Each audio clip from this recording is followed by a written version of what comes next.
Welcome to the astrology for the week of Monday, the 25th of November through to Sunday, the 31st. Mercury is heading retrograde this week, and we're going to be looking at how that might impact each of us based on our sign. We're also taking a quick look at this beautiful kite that's forming Monday through Thursday, anchored by a Mars in Leo, flowing in a beautiful trine to the sun. This gives us bold, daring courage, getting things done in a sort of like really courageous way.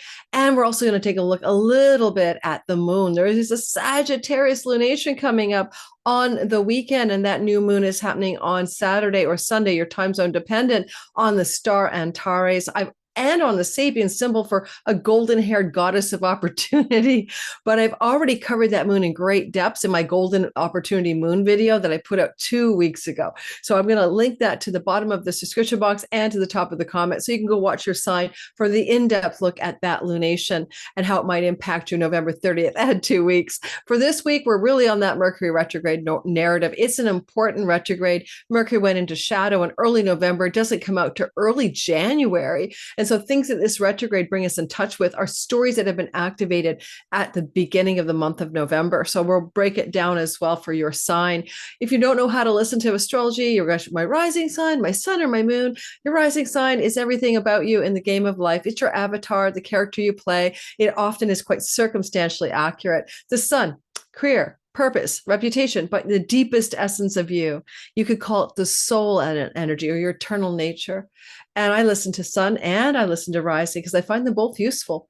But I also like to listen to my moon sign every now and then. That's what usually I'm feeling about the story that's going on in my life, how I emotionally connect, or what my mind, emotional body are thinking about life. The moon can also sometimes relate to matters to do with your home and property matters. So if you're new to my channel, welcome. My name is Lori Lothian. I'm using the Western Tropical Zodiac, the whole sign house system, of course. Fixed stars and minor asteroids are my specialty. And if you want to like, subscribe, or if you're not subscribed yet and you do listen to my content, would you consider helping me get this channel to the 100,000 mark? I'm recording on November 24th, and I believe I'm close to 92,000 at this point. So give me a chance. I do weekly forecasts and monthly forecasts, individual sign forecasts for the month. Those just were dropped today, November 24th. You're receiving this video on the 25th, which is Monday. If you like to check out anything I have to offer, I started a Substack column. I love to write. It's called the Pluto Chronicles. Is my newsletter there. It's free. I'm really diving into everything that Pluto is up to in the Aquarian sky over the next 20 years. It's really a Pluto-centric focus, but also I'll have a monthly all signs newsletter as well. So if you want to check me out for free at Substack, go check the link below where I have my Substack column and my new Substack account. It's also my 2025 All Signs bundle still available. You can get that or individual signs. Check it in my description box below. That's your forecast for 2 hours long for your sun, your moon, or your rising, or buy the bundle for all signs and share with friends and family. It's my fundraiser. It gives me ring lights and stuff like that, and video stampers and time editors and video editors so I can have some help on this channel. And so I use that money for building my business. So it's my fundraiser. Whoa. Okay. So a lot of people have asked me to do some stuff that I haven't had time to do. I've been looking at Elon Musk's chart for years, and I will show you his chart today. We'll have a little fun look at Mr. Going into, what is it, the Ministry of Efficiency. I don't think he'll last. I think he'll probably bail after getting bored for a while, but I can see why he'd do that. And so we'll take a peek at Elon Musk and see why he's such an important character in American storylines right now. And that's just for fun. We're also going to look at the sky, of course, and what's going on for you. When I talk about Sun-Mars energy, this is Mars in Leo trining Sun, in the sign of Sagittarius.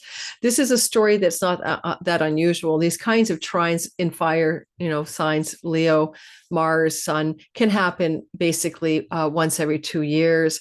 And so it's not that rare, but it is getting itself embedded in a rare kite. And the kites are where we get to experience some natural ease and talent and success coming together in one big yay. And what anchors the kite most clearly is the nodal axis. The south node is moving through Libra and the north node through Aries, and they form the handle and the tip of the kite, where Mars and the sun form the crossbars of the kite. And it makes it incredibly rare because you need both Mars every 2 years in Leo, and you need to have the nodes of fate every 18 years in this alignment. And that's what's kind of special. So Monday through Thursday, we have a kite. I'm going to show it to you. I'm going to talk about your sign and that kite. At the same time, we see Mercury retrograde at the start of the week, Monday, Tuesday. Of course, we're going to talk about that as well for your sign. So let's get diving in. What I want to say to you as well is I love Renn Butler's book, The Archetypal Universe, and you can find more about him in his book in my description box. He's a teacher and a friend, and of my former teacher, current friend, I guess, colleague. And he talks about the Sun Mars energy in his archetypal universe as the following themes. And I'm picking the positive themes because Mars and the sun are trining, and trines are the nature of Jupiter, and they bring positive, expansive growth and opportunity and luck and goodness. So in a positive Sun-Mars relationship, we see energies like dynamic action and assertion, boldness and courage, physical confidence, strength. We can see things like bravery. Who doesn't need a little of that? Prowess, a fighting spirit, and an honest sweat. And he has a great quote from Longfellow here, who was born with some of this Sun Mars energy: something attempted, something done. And it reminds me of the little engine that could, because Mars is willpower and decisions and actions, and Sun is the internal essence of everything, the soul of something. And I'd also say for myself, any Mars Sun trine energy, and this is fire energy, and that's the nature of spirit, is to move into decisions and actions boldly and courageously from a soul-based perspective, from the deepest aspect of our individual selves, not just a matter of convenient action or, bold for recklessness. No, bold from a deeper knowing that this is truly the direction to go, to choose, to act in. And we feel that courage to do all of that all the way through the beginning of the week, Monday through to Thursday. It's a particularly important day on Monday when the moon gets involved, so we'll talk about that. Rugged individualism, another kind of word for it, sexual passion and virility, Reich's ideal genital character. I'm not a Reichian psychologist, so I don't know what that means. So the archetypes are macho, Westerns, boxing movies, actors who play bold, forward, extroverted, virile, manly, jock-like characters, cocky, strident energies, Achilles, Hercules, Little John, that kind of stuff. All right. Now we have a lot of that in our sky this week. And that's what's going to really be what we're feeling. Like we come into Monday, Tuesday, Wednesday, into Thursday, and we have this sense of we can do it. Bold, confident action sourced in our solar essence. So keep that energy in mind. And we're going to also show you the sky now so you can see visually what I'm talking about. Before I show you the sky and talk about the visuals, please screenshot this. I made it for you guys. It happens to be what you need to know about the transit. Well, it's a little bit like a bad graphic in terms of getting it centered on the page, but you get the gist, right? Go ahead and take a photo if you like. This is the retrograde story. And it's nice to know that and have it handy on your fridge. Mercury retrograde in the sign. Oh, am I even sharing with you guys? I'm talking to myself. I don't think I'm sharing it. Let me see. I have a feeling I'm sharing nothing with you. I'm going, what am I looking at? A blank screen? Let's try that again. I can see it. You should be able to see it. It's on my desktop. Let's try again. On my desktop. Where did it go? I'm just talking about something you can't see. Let's get it back. I think I have to pull it up manually. Give me a minute. So I'm going to give you a Mercury retrograde graphic that you can use and screenshot it in this moment as well. Okay. I usually don't have this much trouble getting a share to go, but yes, we are in the shadow of Mercury retrograde, and you can't make it up, right? I want to show you something, and Mercury's playing mischief maker with me. That bugger. This is so funny. Yeah, it doesn't show as a shareable. Okay, I'm going to just stop that attempt to share, and I'll put it back up again. I think I've got it this time. If I don't, I just don't want to say anymore. There we go. Maybe I was sharing it earlier.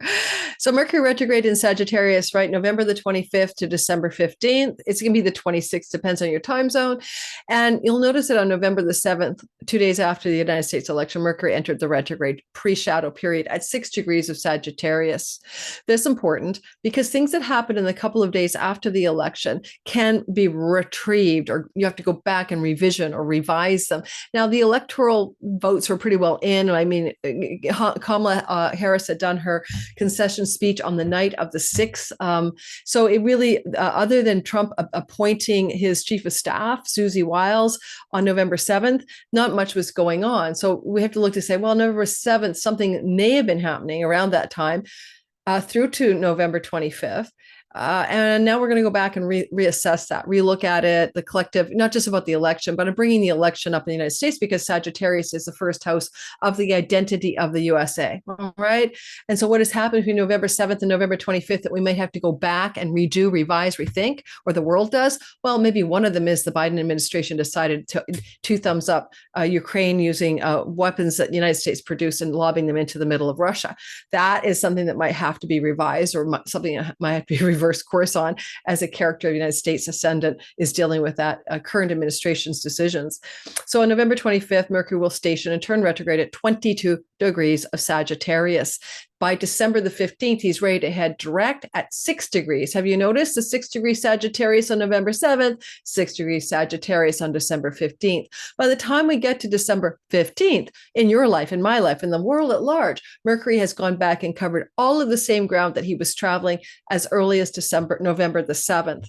When he turns direct at 6 Sagittarius, it will take him until January 2nd to reach 22 degrees of Sagittarius, where he started his retrograde, meaning themes of retrogradation and sort of shaking it all loose, right, are not over until January 2nd. In essence, this is a longer story than the 3 week of retrogradation. The 3 weeks of retrogradation are November 25th to December the 15th. All right, just in time for Christmas.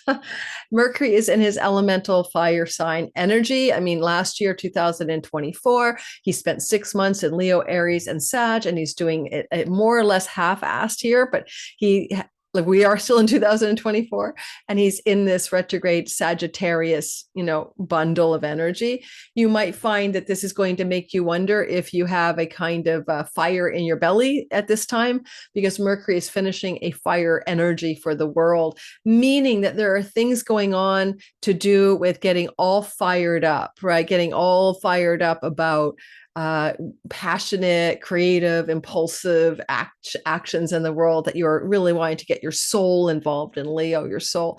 And so we all have a triad in the sky in whole sign houses of 3 houses this is applying to. In the all signs, I'll remind you that this is about Mercury's fire energy. And he was last in this fire energy the same way we're seeing now in 2017, where in April and August and November, he lingered in the fire signs of Aries and Leo and Sagittarius. So it brings us back, and that's content that is from my colleague and friend, Gary Caton, who writes all about things Mercury. And every year he comes on my channel in December to talk about the year ahead. So I should have him back again this year.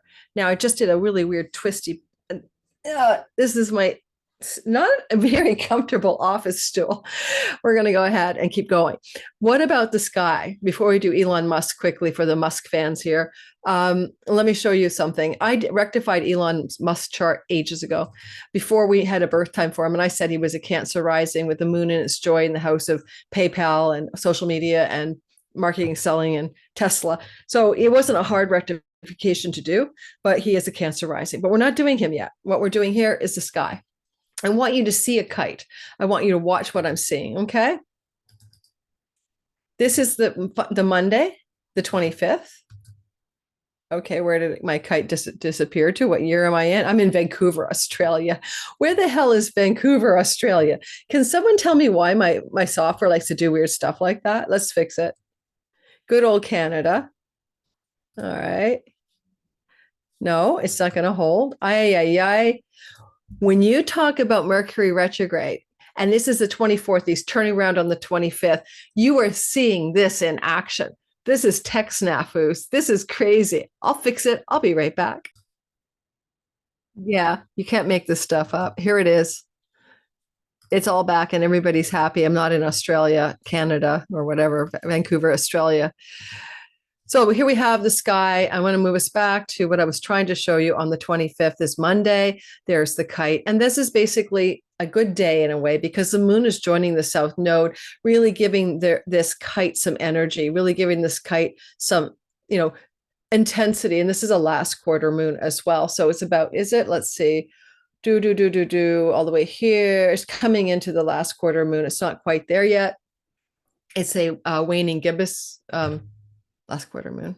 It was a full moon. Yeah, it's a waning gibbous moon, the shaman moon.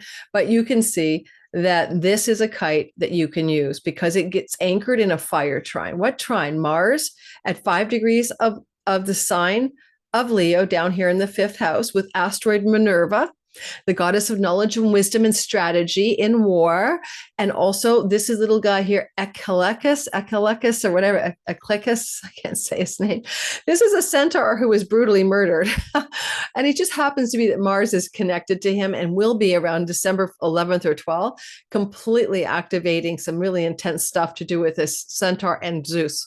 So I'm going to say around December 11th to the 15th, we may see the death of a world leader through a brutal Martian energy. What kind of Martian energies does Mars do? He does the A word that almost happened to Donald Trump. He does the S word for people with weapons that have kinetic momentum. I'm talking about pistols. He does the B word for things that are devices that fly through the air and land and explode.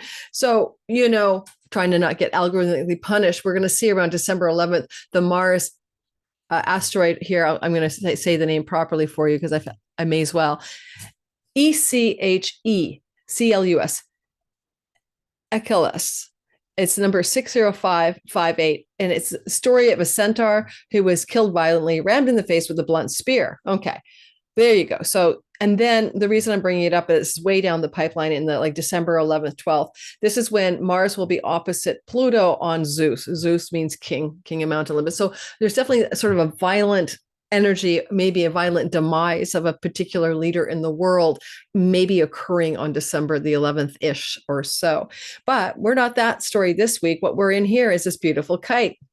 And this kite is going to help you lift off in some area that is represented by Libra, right? The scales of justice and balance and finance, the Libra part of your whole sign sky. For an Aries, it's a lift off or up level or reaching to a height of success in clients, us customers, audience, marketplace, business partners, legal contracts, and marriages, right? And it's ruled by Venus, who happens to be in her Capricorn modality in the 10th house of career. So that's how we're going to read it for your sign. What's this kite doing? Watch the kite this week, guys. The success kite is always something to celebrate. There's a few of them in 25 that I did in my that some of the kite energy in the fall of 25 is amazing. And then you can see it waning by the time we get to Thursday because the sun is at 7 degrees and beginning to lose its contact point with Mars.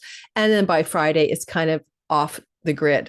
So we like it Monday, Tuesday, Wednesday in its most intense form. Just keep that in mind.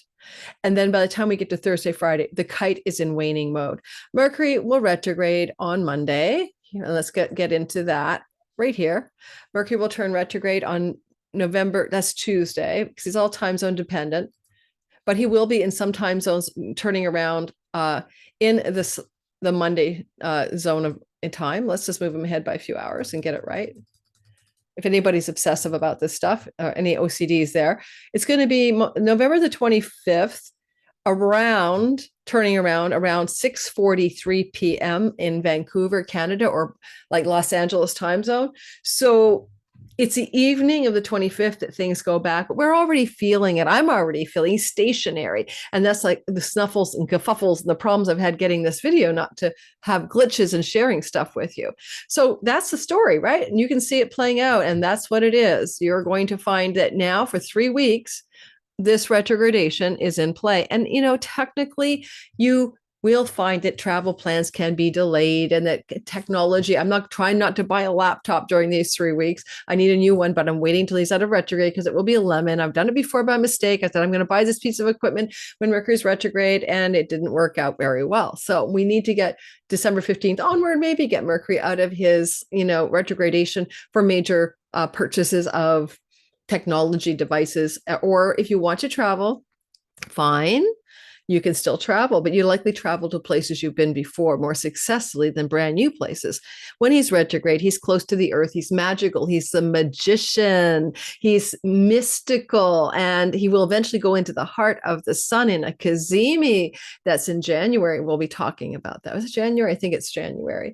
So we'll be talking about that. I can't remember when the Cazimi is, but what I want to mention about that is that you can use the synchronicities, the omens, the signals, the divine breadcrumbs that are coming your way to figure out what you need to do next, because he has the ability to reach you in your dreams, to be more fully present as a maestro synchronicity during retrogrades. And the synchronicity he can give you comes from your Sagittarius whole sign house. As a someone who is an Aries rising, it would be talking about ninth house matters, including travel to foreign places they've been before, or matters connected to visas and passports or higher education. Now, we're going to do the retrograde. We're going to do the kite. I want to show you briefly Elon Musk's chart as a courtesy for all the people who asked me to talk Elon. All right. A lot of you did. So we will bring Elon into the mix. And here we go. Elon Musk, you are here. Elon Musk was born June the 28th, 1971, 7:30 a.m. in Pretoria, South Africa. I rectified him myself about 5 years ago because the moon in the third house in its joy, for one thing, indicates very powerful developments to do with writing and communicating. PayPal, he was a part of that. That's a commerce platform online. Tesla, cars and automobiles, and that's third house matters. And so he's a third house kind of guy, is what I'm trying to tell you. He took over Twitter. Twitter Space is a third house now, X, third house platform of social media. All social media platforms are third house media. And so his chart is clearly that thing. He has his ascendant, let's add that, on the sun of the United States of America, that it all interests you to know. It means the sun of the United States is at one with his character in this particular incarnation. Now, it's more important, and I should have figured this out myself, but I didn't. Hindsight is unfortunately 2020. Some of you know, and some of you hate me for it, that I did a Horary chart that called Trump the electoral winner. I did the chart November 4th. It's a divination astrology tool. I shared it with my Patreon community. I did not share it with my online community on my YouTube channel. I was feeling doubtful of my abilities to do Horary correctly. So I also thought Trump was a winner when Biden was still in the mix. But then after Kamala came in, Harris came in, I felt doubtful. I wasn't sure. And so, yes, we're more fallible. 70% of astrologers got this one wrong, and 30% got it right. But I got it right at the wrong time, at the very last minute. And I really, doesn't matter. People hated me no matter what I did. I'm seeing a strange trend in the astrology community where some channels are beginning to take off after the election, who called it wrong, called it for Harris, but they're taking off because they're telling everyone it's going to turn around. Harris still has a chance when Mercury retrogrades and Mars retrogrades. Trump will be dethroned, and they're going to probably have a very hard fall, because where there may be some things that have delays, some people are saying inauguration will be delayed. I don't see that, but I'll look at it more closely before I come up with my final answer. But I don't think that's the truth. And so channels are pumped up right now on the resistance movement, I'll call it. Okay. And those channels may have a hard fall after, because I'm not about to pretend that that's true. I don't think it may be true. So sorry, you can unsubscribe if you're a Democrat. I will look at it again and again through several lenses before the election. I'm all terrified of election content now. So Donald Trump, this is the ascendant of Elon Musk. On Donald Trump's solar return chart for 2024 June birthday, which lasts until next June, Donald Trump's ascendant is at 13 or 14 degrees of Cancer in the solar return chart. And that aligns his sun perfectly with the sun of the United States of America, Trump's sun, which is why when I saw that solar return chart and I expressed it in my Patreon community classes, that was the one thing that gave me a lot of pause about whether Trump was indeed going to be the winner of the election, because his sun, his soul, his essence, his, career planet was on the United States sun of America's sun, which is at 13 Cancer on the dog star Sirius, which brings success, wealth, and fame. And Elon Musk was born with that. So it means that Elon Musk, on the year of this election, Donald Trump had his sun on Musk's ascendant. That means from Elon Musk, you could say he looks to Trump as a light in the sky, as an authority figure. You could say, he could say to, in his mind, you light up my life, you bring me hope to carry on. Trump would have shone brightly in his world as something important. Elon Musk has Mercury in a mute sign. Mercury doesn't talk very much here, but Elon Musk is somebody who's been involved in technologies to do with communication, which is Mercury's job. So that makes a lot of sense. And Mercury is in the house of his joy. Quite often, Mercury in the first house makes people more bisexual. Gender fluid, that could be true. I don't know. It's not a double-bodied sign. It is just Mercury. Elon Musk's sun is behind him. That's his dad. This is the top half of the ascendant. Prenatal and past life connections to his own father is one way to code that. You might notice that Elon Musk as well has Jupiter in the house of children, and he has many, many children from many, many wives. That's a classic path of Jupiter fifth house people, more than one child. And you'll also notice that Jupiter's retrograde. Anyone born with Jupiter retrograde, like Elizabeth Taylor, will find a spiritual or religious path in life. It is a call of the chart to one day deepen into a true calling of spiritual life. I think he went crazily viral about showing something on his bedstand that looked like a dorje. I have one of these Tibetan objects. This is Tibetan. I think it's called a dorje, but there's another name for it. And it's got this little guy, and it has to do with the weapons, the thunderbolts that this deity entity had. And it's for protection. And you could have a double-sided one as well. And I do believe that's a similar type of object. And I think it goes back to ancient alien technology when the gods were among us. That object, something like this object, was on Elon Musk's bedstand, and he shared it with the world. And everybody had a big frenzy about what Elon Musk keeps on his bedstand. But why I brought it up is because with his Jupiter retrograde, he's seeking deeper truth and knowledge in this lifetime. And because it's Scorpio, it's hidden knowledge, occult knowledge, forbidden knowledge, that kind of knowledge. Finally, I could say many things about his chart, but he does have his midheaven conjoined with the asteroid Zeus, leader, king of Mount Olympus. He aspires to be a king of his own Olympian world, although he may also, with Chiron, have felt wounded in rising to the top of whatever true path he is called to do, ruled by a Mars, right? His Zeus Olympian in the 8th house of wealth that we accrue through all kinds of secondary means than just a paycheck.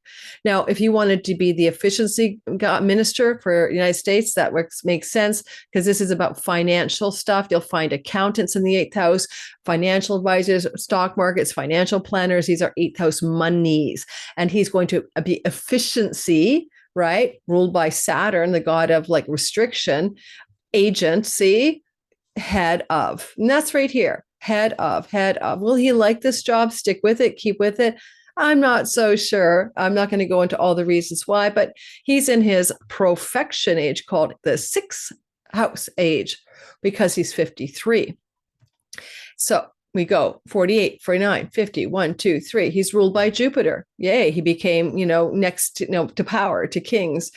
Good things happen for him. Jupiter's moving through Gemini, backroom deals and negotiation to bring him into places of proximity to power.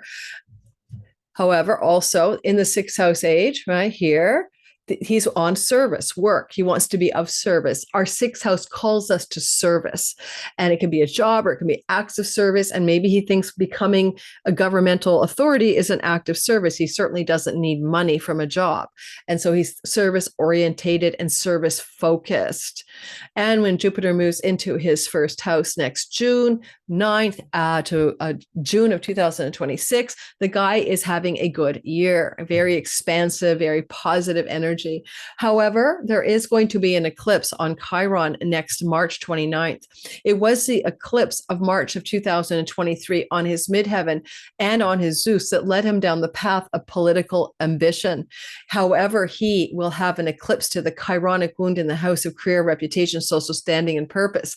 And that eclipse is going to be March the 29th, 2025. 5, and the eclipse occurs with the actual node of fate. The eclipse is at 9 degrees of Aries. It's a solar eclipse, and the node of fate is in his 9th house. This could be something that is about 2 stories in one. And the 9th house is governmental, legislative bodies and governmental bureaucracies. And then there's eclipse that's a wound for him. I don't think he'll have patience for unpacking bureaucratic red tape. Okay. I just don't think he will. Anybody born with a south node here in your 2nd house and north node in your 8th will eventually acquire wealth through means other than the daily job grind as a general principle. He moves in his birthday next June over here into the Capricorn part of the sky. Now, Capricorn is a part of the sky for him over here that makes his ruler of the age Saturn, and Saturn is in the house of hospitals and self-undoing. It could make it for a difficult age despite Jupiter's protection when he moves into the age of 54. Okay. And we'll do more about him as time goes on. Why does he get along with Trump? They have some karmic stuff. His ascendant is in Donald Trump's 12th house of other lives and other places, and they just have a karmic contract of some sort together. I don't even need to look at the synastry of the chart to make sense of why they are working out together in a way. Juno, the goddess of partnerships, is in Trump's 1st house, pretty well close to his Pluto, wealth partnerships. The Mars that belongs to Elon is sitting. The Mars that belongs to Donald Trump at 26 degrees of Leo is in range of the South Node past lives of Elon Musk, past lives together, basically in warrior type courage ways, battle, going to battle, bros in battle, battlefield comrades, that kind of thing. And there's I think I heard online about what they're calling this sort of bro alliance, but also the Avengers. So, sort of the Rogan, Elon, Trump, Viswani crew, the Avengers, and it's a very bro energy. But you got to remember that Trump has been choosing to put women into places like Tulsi Gabbard of power, as well as Susie Wiles as the first chief of staff female in the world. He's not a stupid man. He's strategic. I know he seems like he's stupid. He talks with a grade 8 vocabulary, but he makes moves, maybe people around him helping him, that are strategic and seemingly intelligent. Don't forget, I'm not pro Donald Trump and I'm not pro Kamala Harris. I'm not anti-Musk or pro-Musk. I'm just doing astrology, and I'm reading the chart because so many of you asked me to read the chart of Elon Musk, and thus I have read the chart of Elon Musk. And now I'm stopping the share. And we're going to go ahead and we're going to talk all about what you want to do with this retrograde in an elemental fire year, and what you want to do with this kite this week ahead. For the moon video that already came out 2 weeks ago and sunk in my algorithm, I now discovered do not put moon contents out 2.5 weeks before the moon. I can't do it. It doesn't work. I've learned it over and over again. So please go give it some love. It was like literally sinking as soon as I put it out. It's a positive moon. It's on a powerful star Antares, and it is also connected to a beautiful Sabian, golden-haired goddess of opportunity. And I really liked this moon. And when I delineated it, I thought finally a positive moon in the sky. And so go watch the moon video, please. Give it some love. That's for the moon on Saturday, Sunday. And maybe I'll repump out another little blip of content about the moon on Thursday. All right. And here goes the sky. And we're going to do each sign one by one. Okay, guys, let's roll. By the way, these are the otter spirit bracelets that I really like. And this is hematite, rose quartz, and labradorite. And I've been wearing these nonstop for the last week or two, even to bed. Very protective when you're on the online public world thing. And these are zodiacal, connected to Aquarius energies and other signs. So if you want to check out Otter Spirit, love what they create. These are high quality triple A grade gemstones. I'm going to be ordering another trio from them because I love their stuff, and I'm an affiliate. But I mean, basically, I love their jewelry, so I'm sharing it. It's not just because if you buy from them, I get a small bit of the sale price. So just check it out below, Otter Spirit Jewelry. My link is down below. And it helps me too, because you're buying it from my link, but whatever. It's affordable and it's beautiful. And they have these little cards that go with it. I've shared this so many times, but I decided to bring it up since I happen to be showing you the bracelet with my arm. Let's go ahead and talk about the story. If you just came into the premiere late, at the beginning, I had a whole video about Elon Musk, and I showed you guys what the retrograde chart is. So go back and watch it later. And if you're in the live premiere listening with me, Please hit that like button and subscribe. So we're starting with Aries, and over the next 45 minutes, we'll be going through each sign in zodiacal order. If you don't know how to look for your sign when we're doing this, look to the left at the 9 o'clock position. The sign you see on the left is exactly what you should be paying attention to. I don't even need to draw today. You can see there's a kite here. I've got it set for Wednesday, but the kite is indeed active Monday, Tuesday, Wednesday as a very tight, beautiful kite in the sky. And the only difference is that Monday and Tuesday, we have the moon in presence with the tip of the kite. Let's talk about it. And then the Mercury retrograde. There's an underpinning of fire here with the node of fate in the element of Aries fire.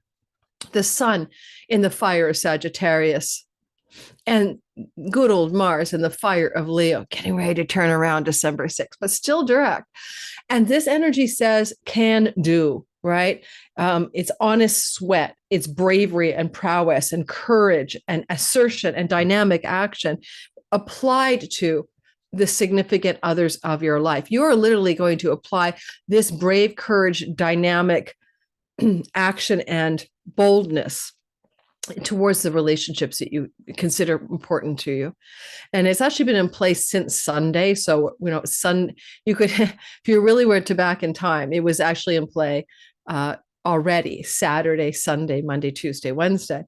The courage you are calling forth, right, for this Martian energy is coming from the sun in Sagittarius. So it's about being true, being honest, being with true intentions to speak the truth and the deepest knowledge you have in the relationship sector. It could be the way, for instance, I'm an Aries sun and moon, I'm speaking to you, and that way I'm trying to show, hey, I'm not about to be a part of the astrology crew that wants you to believe this election is going to turn around somehow, some way between now and Inauguration Day. So I'm not going to do that. I'm being brave and courageous and true to tell you I'm not seeing that in the sky. I'm going to double check. I'm going to cross my T's. I'm going to see what I might have missed, but I'm just doubting that narrative. It doesn't look like the sky supports it. So I'm courageously telling you the truth, even though it could dump you out of my subscriptions, right? Letting go, loss. I could take courageous, bold action if I were an Aries to talk to my main squeeze marriage partner in a way that is deeply soulfully true and courageous about romance and love and what is expected and ninth house matters to do with visas and passports and far off lands. And I just had that conversation with my man from America yesterday. And I didn't even think about the kite in the sky. So my question to you then, Aries, sun, moon, and rising, is what is it that you need to address? Is it with your audience, a business partner? Is it with your marriage partner, where you want to be boldly courageous, authentically true, honest in something important to that relationship? And with the moon being here Monday, particularly Monday, right on the south node, and Tuesday, right? There's a thing about the lunar light that wants to shine here. Some of what is wanting to be dealt up Monday, Tuesday regarding commitments, legal contracts, significant other relationships has to do with the home life as well. What is going on in the home, in the domestic life with that person? That's where a lot of the focus will be Monday and Tuesday. Sorry about that. And then what about Mercury retrograde? Well, holy moly, Mercury is retrograding up here, starting at Monday around 5 o'clock Pacific, but some time zones it's going to be going into retrogradation on Tuesday. So we're talking about the 25, 26. I already covered the long shadow, but there was a long shadow between November the 7th through to January 2nd. We're in the zone of post-shadow, pre-shadow. So to make it simple for you, I want you to think about your life in 2017. Because in the fall of 2017, Mercury spent 2 months in the sign of Sagittarius. It's very similar to what happened then. And it's also a year like 2017, in which all the retrogrades happen in the fire signs. And so what is Mercury asking in this last fire sign, big hurrah for 24? He wants you to reconsider, revise, rethink, and redo ninth house storylines. That can be many things: education, higher education, learning, teaching. It can be about travel. It can be about travel to far off places you've been before. Is this time for a journey to some place? Is it time for a pilgrimage? What did you do maybe in the fall of 2017 that's comparable to what we're seeing in the sky right here? Is it time to get more deeply in touch with your alignment with your true purpose, the dharma of your life, that also involves the energies of being creative? Mars is in a whole sign trine, being inspired, being playful and joyful. Do you want to learn or study something that you have a natural talent and skill in and that you're really passionate about? This Mercury retrograde asks you to go back and consider that. On a practical note, of course, don't forget November the 7th through to the retrograde on the 25th, 6th. And you might have to go back over things that you started to put into motion to do with travel and visas, far off lands, educational stories, third marriages, things to do with your dharma, your spiritual belief. And Mercury retrograde from the ninth house of dreams. Dreams also belong to the ninth house, the old Asclepium. You could definitely pay attention really profoundly to what dreams come through your sky during the November 27th to December 15th retrograde. Really lean into those dreams. And by the time we get to January 2nd, we got Mercury moving into new territory that he hasn't covered before, between 22 degrees and 29 degrees of Sag. And now you're off to the races after this January 2nd pre-shadow period closes out. One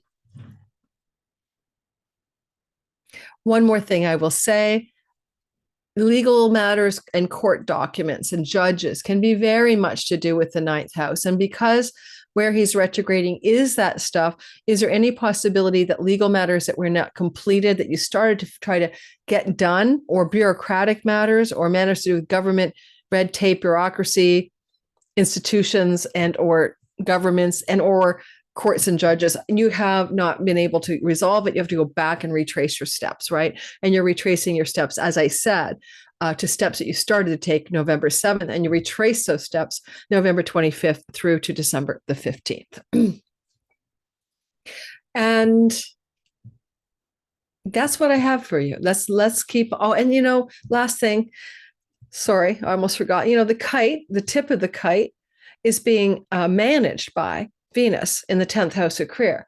So a lot of what you're trying to do in the 7th house is to increase your stature and your reputation and your public standing, and maybe in your career gains and appreciation and enjoyment of your career.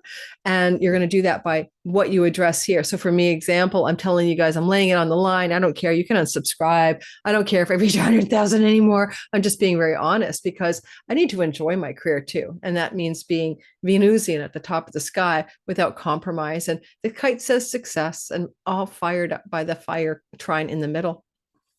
FYI, houses 1, 5, and 9 are called Dharma houses. And this is a Dharma kite that's asking you to move into the direction of your truest calling and purpose in love relationships, significant audience, marketplace, and clients. Yes, we have a moon. I'm not covering the Capricorn moon that's going to happen. The Sagittarius moon at 9 degrees, that's going to happen up here. I'm not covering that new moon for a simple reason. I already did a whole video on it. Go watch it. Taurus, sun, moon, and rising. Don't forget, like, subscribe, hit the bell for notifications. Hey, Taurus. So first things, right? Starting Saturday, Sunday into like Wednesday, we're still feeling this kite. It's very active on Monday, Tuesday. And this is a kite that's formed by that bold action, assertion, courage, confidence, true heart, fighting spirit of a Mars trine the sun. That Mars trine sun energy on its own is enough. It is a part of a beautiful fire trine with a node of fate. But when we add the kite, we get liftoff. And the liftoff for you, Taurus, is into your 6th house. And this is work, pets, rental properties, and debts, and health matters. And you want to lift higher here into something successful. Now, possibly with the South node here, the node of letting go, you might have to let go as well. It may not be that you attain the pet, the rental, or the debt relief or something, but that you are letting go. And in the surrender or release, there is success.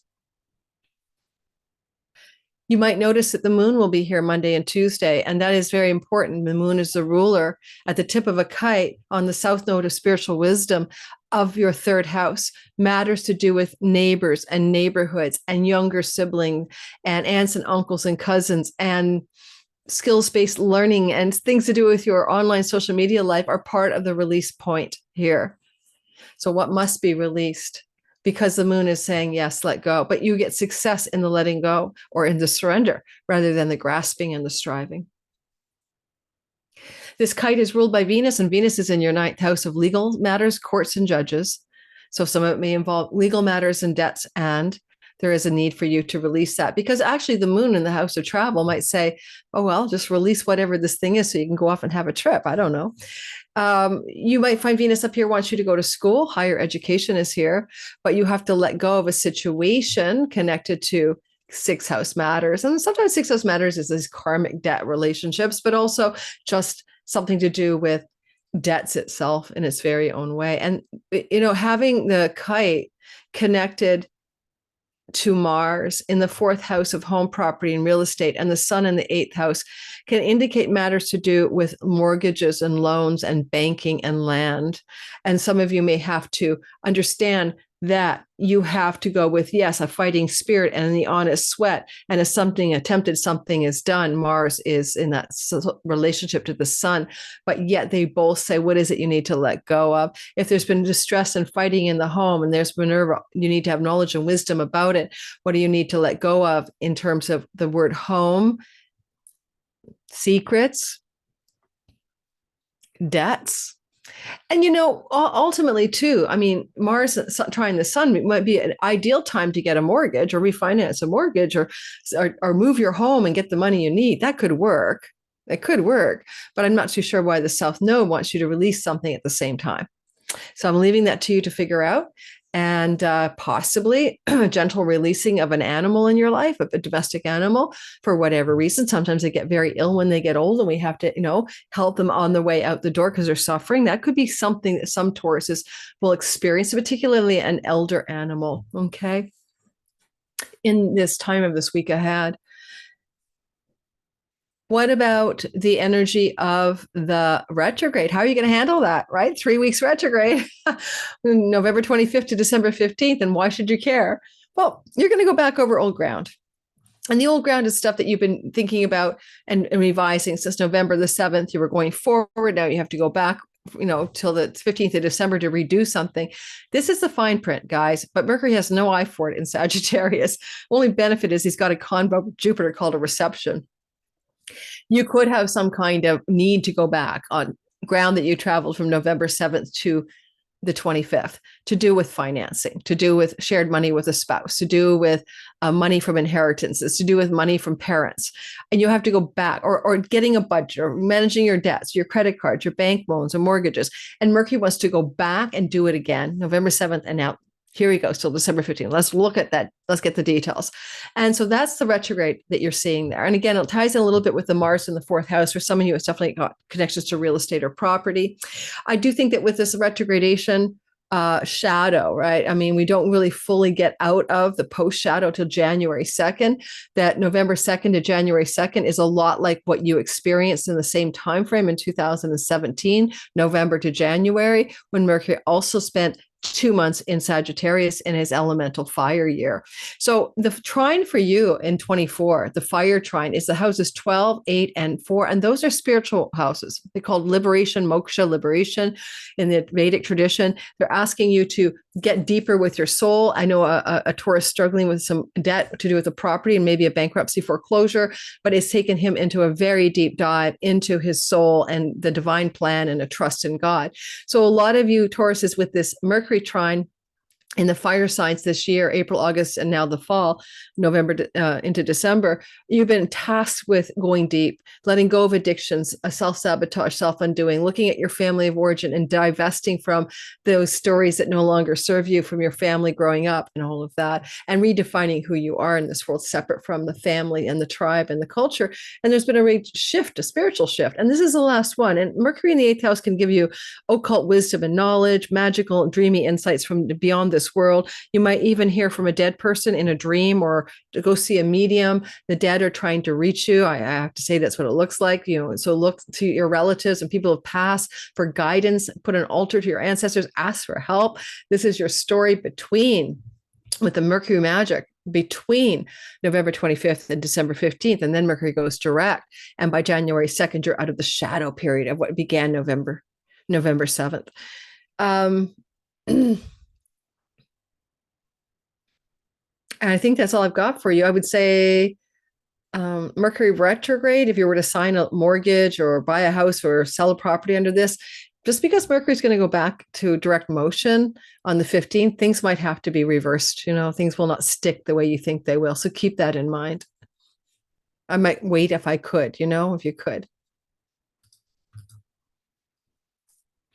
Gemini, sun, moon, and rising sign. Well, it is a sky that opens up with a kite. You're feeling it Saturday, Sunday, and all the way through to Wednesday. It's very acute Monday, Tuesday. Acute, very intense energy here.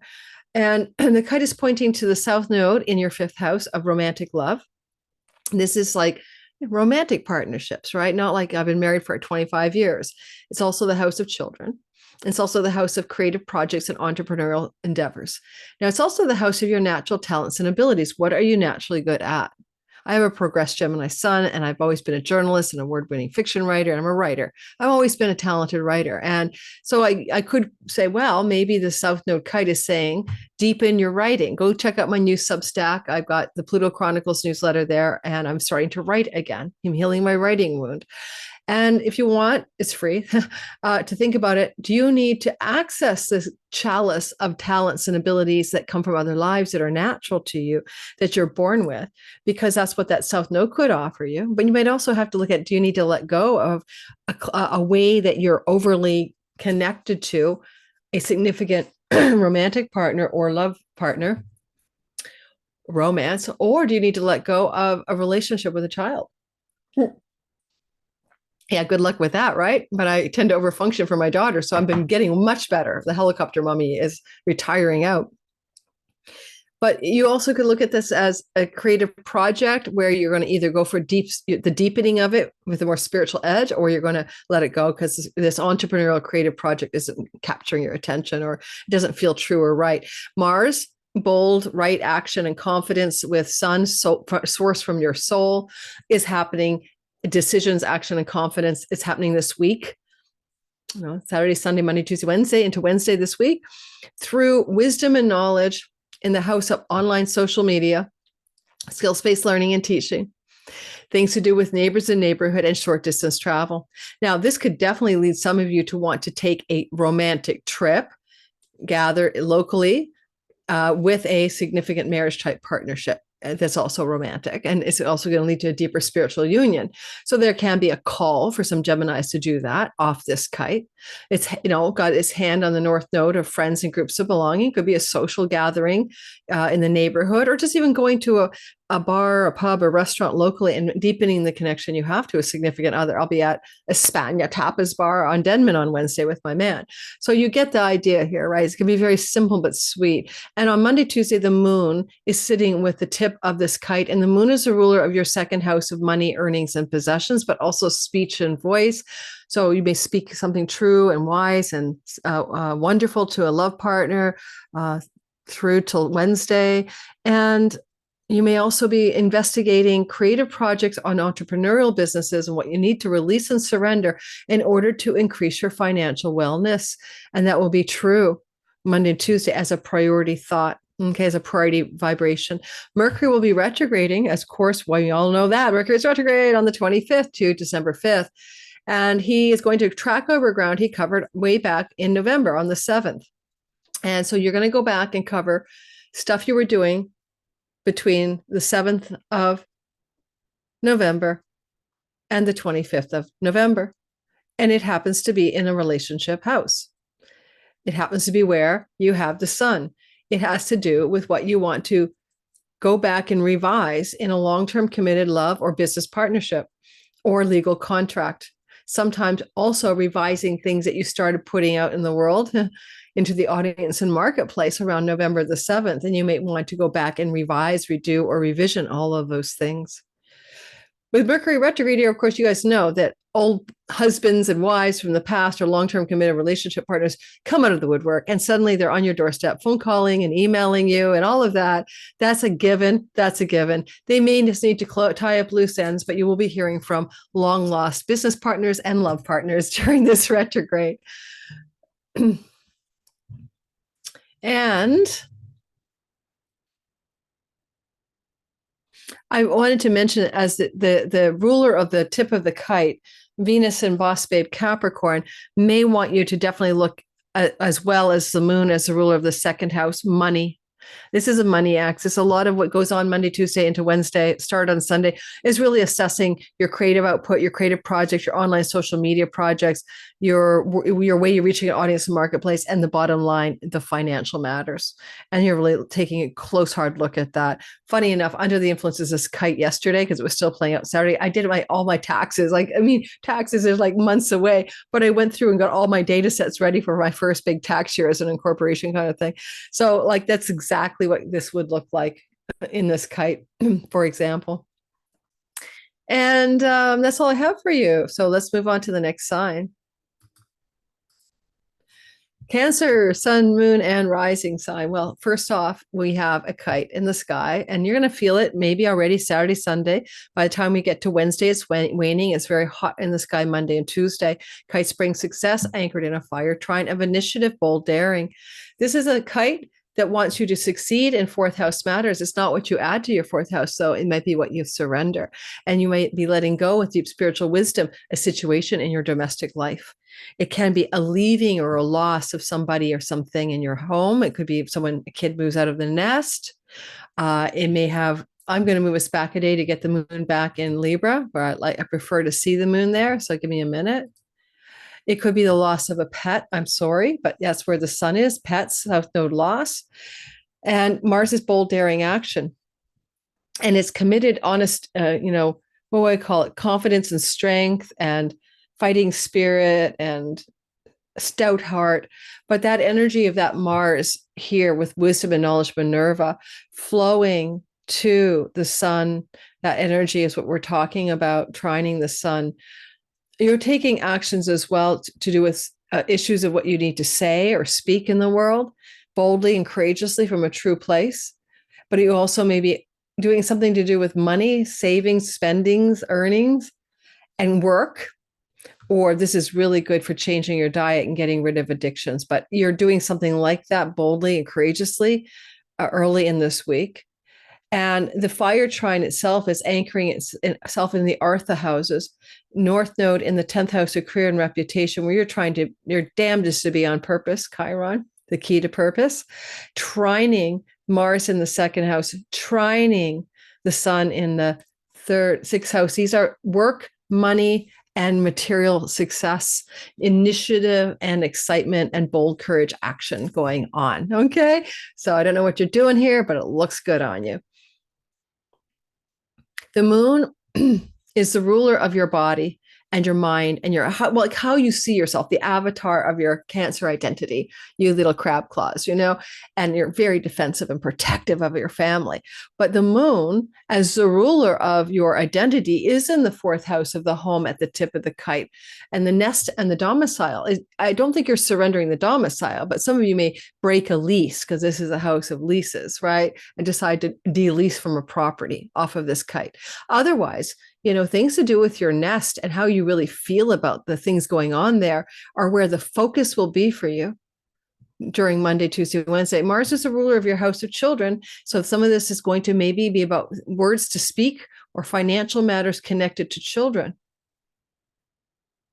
Venus, the ruler of this kite, is in the 7th house of marriage. And so again, marriage and children and home and domestic life, these are big conversations that are having to be addressed for you, maybe Sunday, Monday, Tuesday, Wednesday. If you have a marriage partner, fine. Otherwise, don't worry about it. What about Mercury retrograde? Mercury turns retrograde after being in, by the way, in Sag since November 2nd, in his shadow since November 7th, meaning that as he turns around here, he's going back over ground on the 25th of November to December 15th that he traveled November 7th onward. So you go back to revision and revise things. It could be a new health matter. And like Mercury's like the guy with the blood work results, right? But you might be going back to do something to retest yourself, to recheck your blood work, to do some kind of health matter repair, that kind of thing. I mean, Sagittarius rules your hips and the joints of the hips and the pelvis. So that kind of thing. You might be doing something like that. You might be going back and looking at, going back over old ground around decisions to do with rental properties, debt and debt payments, and also things to do with pets and having to revision and review and revise. So if you had a pet tested or for a health challenge, maybe you need another test, or your own body's health matters being revised and revisioned. And Mercury goes backwards. So colleagues, coworkers, office employees, space people from your past may reemerge by phone call, email, and text during this type of retrogradation. And probably as well, because of this retrograde motion of Mercury, it is kind of aligned with this kite early this week as it starts out. Some of this definitely looks like you might have to make some sort of renegotiations regarding matters to do with career, job opportunities, wages, and or rental property and tenancy situations, and revise, redo, and renegotiate something.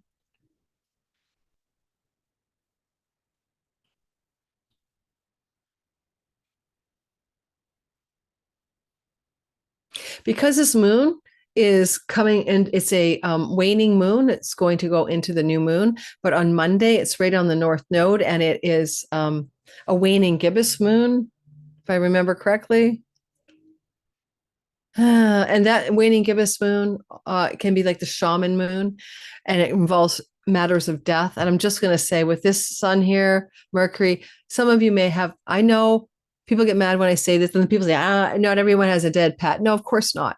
But you have to understand this is general bell curve astrology. I should have said it in the beginning. It's not a personal chart. This can look like the loss of a pet for some people closer to Sunday, Monday, Tuesday. All right, just saying. All right. Otherwise, what are you having to surrender in the home, from the home, or about the home? Certainly with South Node Pluto here, some of you are getting ready in the next year or so, well, by January, to consider selling a home. By January, if you haven't done that, you won't do it probably. But discussions around loss of home and wealth on the table here is a possibility by January 11th. Uh-oh.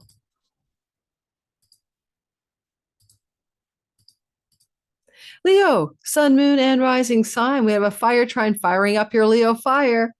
You guys are amazing, big-hearted, bold, and courageous, playful, and sometimes quite conceited. Oh, I always saw like the Trump hair and the Vance mane on his face. These are signatures of the Leonines. So basically, this dynamic action, bold yang energy, is you. You are that. You're yawn, you're bold, you're dynamic, you're assertive, you're brave, you're courageous. This is how you're acting because you have Mars here. Trump has Mars here. He's a Leo rising. That's how he's acting. He's embodying the Martian impulse that he's born with in his chart.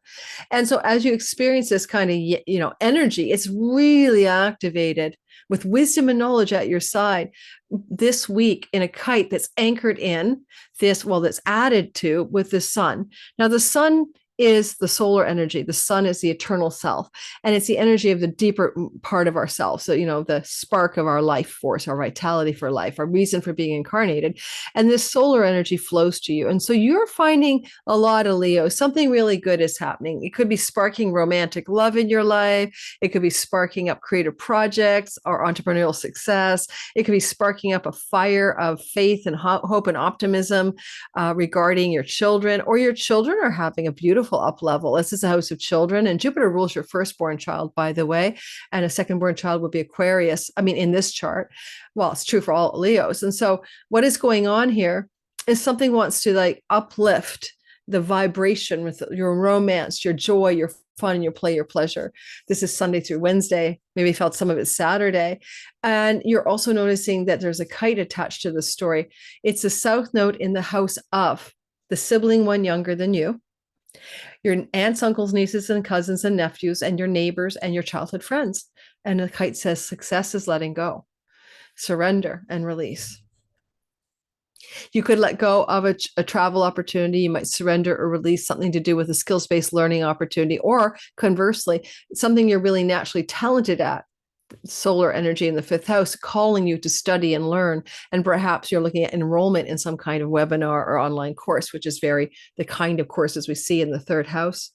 You might need to surrender a social media platform, and whether it's you're a user or creator, it might be time to let that go. The moon is connected Monday, Tuesday to the tip of the kite. And that means that the moon suggests that matters Monday, Tuesday to do with your 12th house are very involved. 12th house can deal with hospitals.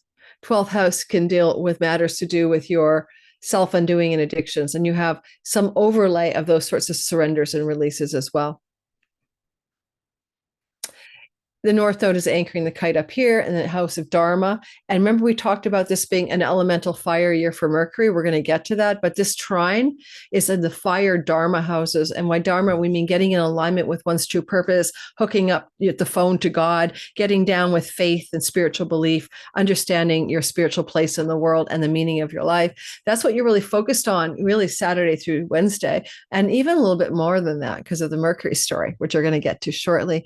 Venus is the domain lord of the tip of the kite. Oh, boss babe Capricorn, she's worried about or focused on matters to do with work and health. So a little bit of this kite says what you let go of in the third house may also trail over to matters that she's focused on in your sixth house. So you might be working more than you normally do by letting go of some distractions in the third. You might be finding your sense of alignment with service here by letting go of something here. Let's use Donald Trump for a funny example. Maybe he's going to let go of his mania of social media appearances and podcasts for a while so that he can focus on being of service, making stuff up here, but I'm just trying, right? And so there's that. And Venus over here, she just wants to worry about the good things of, good health and daily routines that are good for your health and work routines that are good for you, stable and reliable. And yet for that to happen, who or what are you surrendering in the third? Is it social media? Is it online stuff? Is it a younger sibling situation that's like you need to let it go somehow?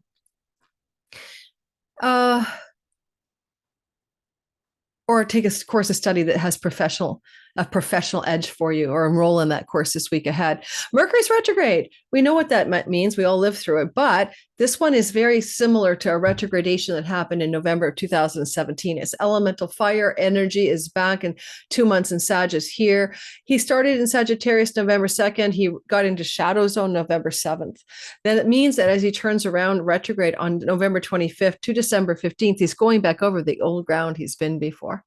Since November 7th, you have to revise things to do with communication with romantic partners, children, or writing or creative projects that involve marketing, selling, and communication. And the key word is revision.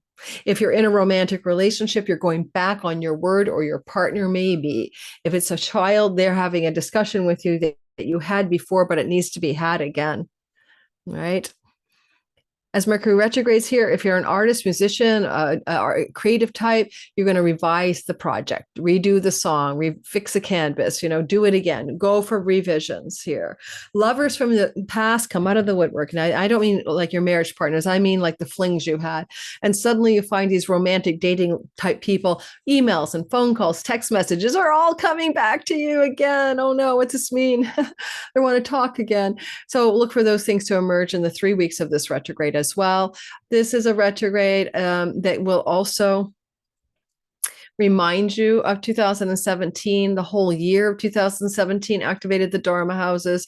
And so by the time you got to fall, November to January of 17, you went through a similar energy in this fifth house retrograde. What was it like back then when it was so intensely fire oriented?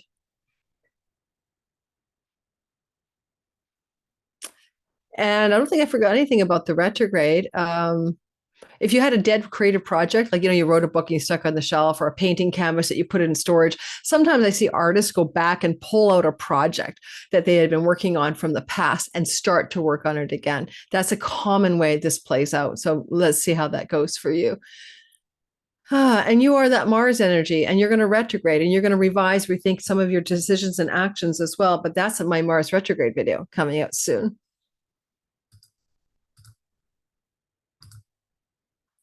All right, Virgo, sun, moon, and rising sign. Let's roll, and then I'll take a chocolate break for Libra. It looks to me like there is a kite in the sky. You felt it Saturday through to building Saturday, Sunday, then by Monday, Tuesday, Wednesday, it's a thing. The kite is definitely important here. It's pointing to a money house, money earnings, engaging in the job monies, making money, saving money, budgeting, and controlling your money. South Node shows you've been leaking money. Either you find it draining and exhausting to make money, or you're leaking money. My her daughter told me she's doing a budget when I help her with it. She's a 25-year-old, but it is literally a sense that you're either leaking money, or the way money comes to you feels like you need to quit. You need to quit that way of making the money. You need to surrender it. So that's a story that's in the kite. Success through surrender of something to do with money is important for you this week ahead. Now, it is also a beautiful fire trine that anchors this kite in houses 12, 8, and 4. Those are houses that are deeply spiritual, illumination of your insights into yourself, your psyche, your psychology, your ancestral line, your past lives. You can really enliven that energy to boldly go forward in your financial matters.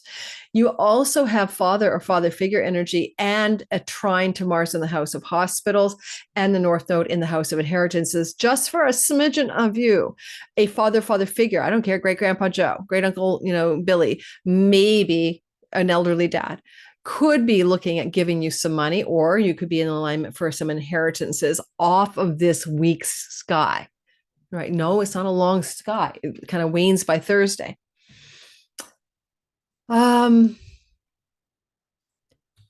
So we also could suggest here, right, that with this bold, brave, courageous action in the 12th house, this strength and assertiveness that's here with wisdom and knowledge, trining a sun in the 4th house of home, you may be able to really anchor some real power of when you're alone and in your solitude and isolation, and you're making decisions and thinking of actions you want to take. You can source that in the truth of things you learned as a child that were good for you, the good truths of Sag and your childhood family systems beliefs. Okay. Might be very much a nostalgic energy for those things this week. And with the sun trining the North Node and all of this Marsing, that could be the opportunity for a sale or a purchase of a property in this week ahead. This moon is on the kite, and the moon is about your emotional nature. But in your chart, the moon is the ruler of the 11th house of pennies from heaven and windfalls, karmic rewards, blessings, great gains from one's career. But Jupiter's made you lucky in your career since last June, and you're going to keep that till next June. And yet he's retrograde. The bounty has not been so great since October. And look at this. It's like the gains of the career are maybe draining, and the moon says we're draining out here. So sometimes it's not enough to be famous, rich, and successful if you feel there's a loss of some kind of energy here. If you want to get rid of an addiction, you're set up here. This is Mars in the house of self-undoing, including substance disuse orders and misuse orders and addictions. And he's literally supporting the South Node to let go of things that you ingest through your nose and your mouth. The second house involves that. And solar energy, the soul from the base of the chart, from the ancestral line, from your home, is allowing you to get the courage and feisty spirit to go for rehab or go for a breaking through and getting out of an addictive substance use disorder. Mercury is retrograde in the 4th house. This is go back, November 2nd, he entered here. January 2nd, he exits here. He's retrograding here from a shadow period of November the 7th. So what were you doing in the home, property, land, and real estate, November 7th to the 25th? What kind of conversations did you have in the home? What kind of ideas? What kind of writing projects or selling and marketing were you doing from home? And now you're going to go backwards until December 15th and kind of revise, redo, revision, rethink. And then you're going to go forward December 15th and be out of shadow by January 2nd. So there's a lot going on when you see Mercury in the 4th house, because he markets, sells, negotiates, buys stuff. And the deal maker, let's make a deal. Remember that show?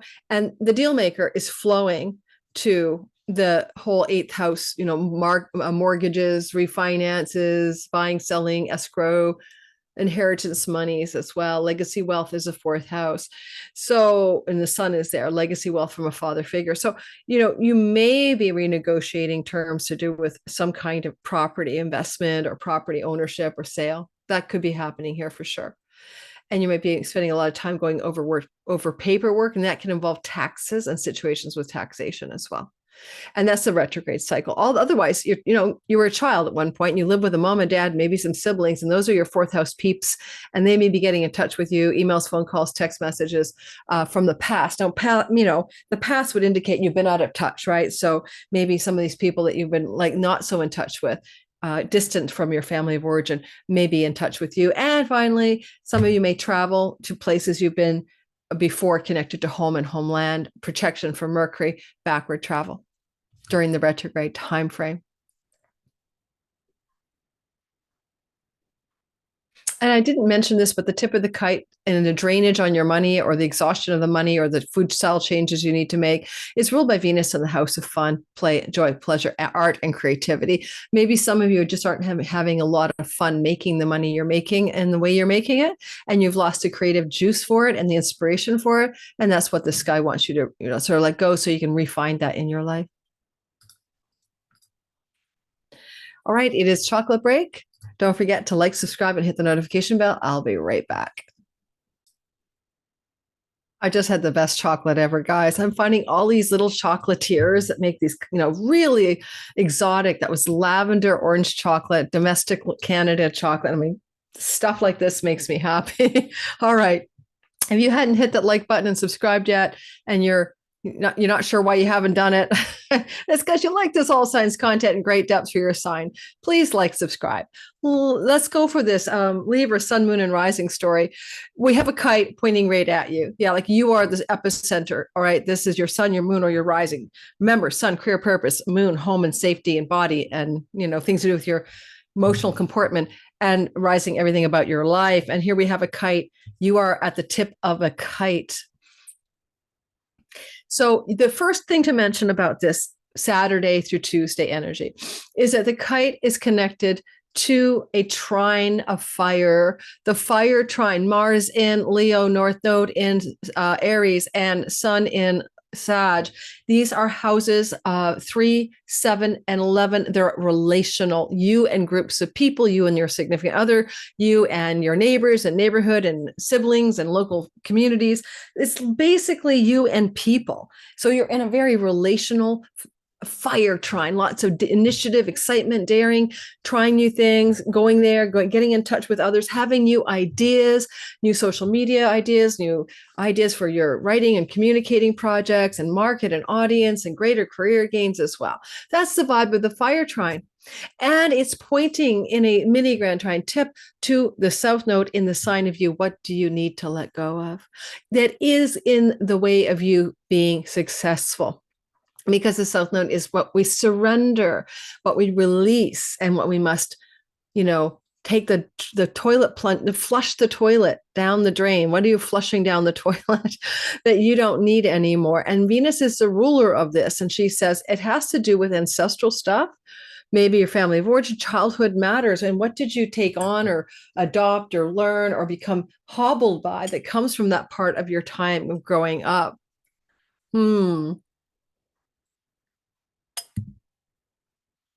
It could also be Venus's suggestion that some of what you need to let go of is things that happen in your home with people from your home connected to your home. The energy here of the kite has courage, bravery, assertion, and dynamic action, Mars and Minerva flowing to the sun. And this is an indication of where things get done. Honest sweat, something attempted is something done. You want to get something done. It's travel, Saturday through to Tuesday. Are you traveling shorter distances? Is it connected to travel to your homeland, childhood home things from your childhood? There's travel, especially with Mercury here. There's been some travel for some of you, or some skills-based learning, or some big social media action. And this is a career gain. So great gains from marketing, selling, writing, social media, or travel, but more social time. Mars is dynamically activating social engagements and social groups of activity. And this kite is held by the audience that you cater to, the marketplace, your business partner or your significant other in long-term committed love. You want to expand the boundaries and grow a bigger pot for your long-term love stories and heal the wound around committed love and business partnerships and how you reach an audience and marketplace. You've been trying to heal that wound, Libra, ever since 2019. This is a really beautiful kite to get you some lift off. It could be that one client or that one word from your significant other or that one situation with a business partner that really transforms a longer term story. But you're also releasing and letting go, maybe just of woundedness. There's a moon on the kite at the early part of the story, Monday, Tuesday. The moon is activating more intensity, more emotion around this kite, but also the seeking of balance and on the teeter-totter of your emotional state, Monday and Tuesday. And the moon is also saying, well, I rule, or I am the owner of your 10th house of career and reputation. And a lot of what you also want to surrender in your identity may have to be a surrender around the way you approach your purpose, success, ambition, and career goals to be up at the top of the sky succeeding. And the moon says, nah, surrender, let go, release. It's okay to do that right now. Don't you worry about career. You Libras are going to have Jupiter next year, June 9th to another year, 12 months later, June of 2026 in your career house, and you will be lucky and things will expand and he exalts your career. So let yourself rest easy right now. If you need to let go of something that's emotionally necessary to do with the work career space, that's totally fine. Monday, Tuesday, especially. What about Mercury retrograde? Mercury heads backwards on the 25th, which is Monday, and he will continue that till December 15th.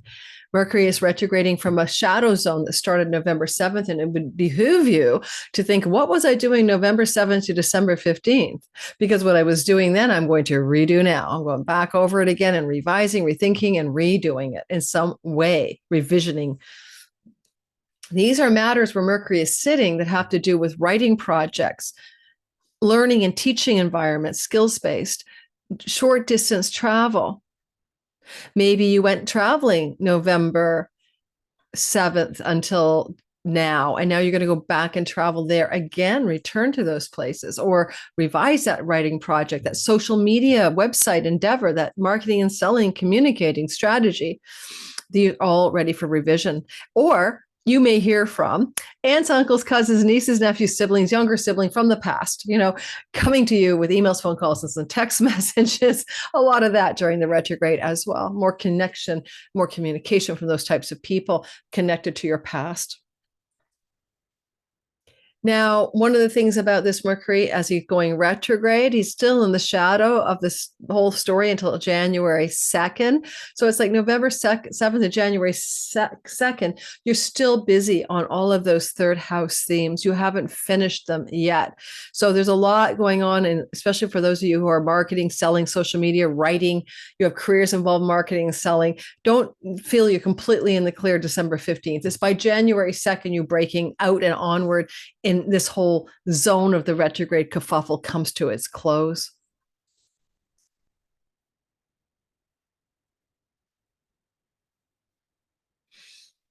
The retrograde is governed by Jupiter. And although I didn't cover that for a lot of you, there's a nice mutual reception going on here. And that really does indicate a kind of Hail Mary saving grace passed by Jupiter.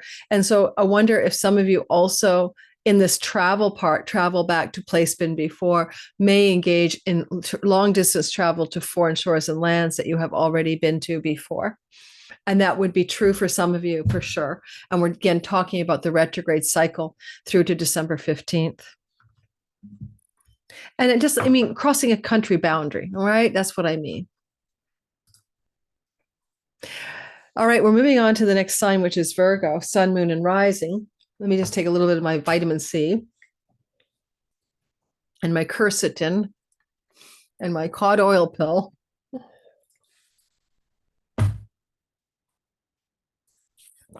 Virgo, sun, moon, and rising sign. Let's start off by saying Saturday, Sunday, then more intensely Monday, Tuesday into Wednesday, there is a kite in the sky. So you enter the week feeling this energy already. Monday, you feel it in play, and it will keep going. We're kind of waning till Thursday, but you'll feel it. And this kite is pointing you straight at that second house. And that's your money house. Oh, Virgo. I did Virgo already. Oh my God. Time stamping sister's going to hate me on this. Scorpio, sun, moon, and rising. Scorpio, sun, moon, and rising. Whoo, it is Mercury shadow retrograde. He goes direct retrograde tomorrow. I'm literally in the worst part of this story to do this video for you. Scorpios, there's a kite pointing to your 12th house. It's a time to quit smoking, weed, vaping, drinking, undoing yourself in any which way possible. Let go, surrender, release. It's time. The moon will be up here at the tip of the kite on Monday, Tuesday. You may be very emotional about something. You may be very emotional about some situations involving hospitals. Not you. You might be very emotional, revolving around situations to do with your own. You might be alone and emotional. Isolation is here. You're hanging out by yourself, and are you feeling emo about the time you're alone? Because you might be alone and somewhat emotional Monday, Tuesday, and you might have started to feel it Saturday, Sunday. The South Node here is also talking to me of letting go regarding money you gain from international revenue, foreign source and foreign sources, if that's a part of your income source strategy, and releasing. The moon is anchored, the kite is anchored in a water trine. A fire trine, a fire trine, a fire trine, fire in the sky. And it's Artha houses 2, 6, and 10. Work, career, material resources, initiative, bold daring. Mars is talking from the 10th house of career with wisdom and knowledge. Minerva, also very legal, contractual stuff. She does like lawyerly stuff. And you're also talking about the bold, dynamic assertion, confidence and strength and bravery and prowess and assertiveness you have in the workplace. I know some of you could quit under this energy. You could. You'd be boldly quitting, but you could be boldly pursuing your success there as well. And it flows to the sun in the earnings and money house. And so therefore, you're trying to increase with a sort of bold courage and a soulful disposition, the money and work and earnings narrative. But at the same time, what's this South Node asking you to let go of? Now, Mercury, well, we'll get to Mercury. We'll get to that in a minute. Because Mars is in the house of the father, there's a potential also cutting or severing with a father figure. I want to bring that up just because the sun in the second house is opposite Jupiter in the house of inheritances. And yes, maybe a father figure is going to dispose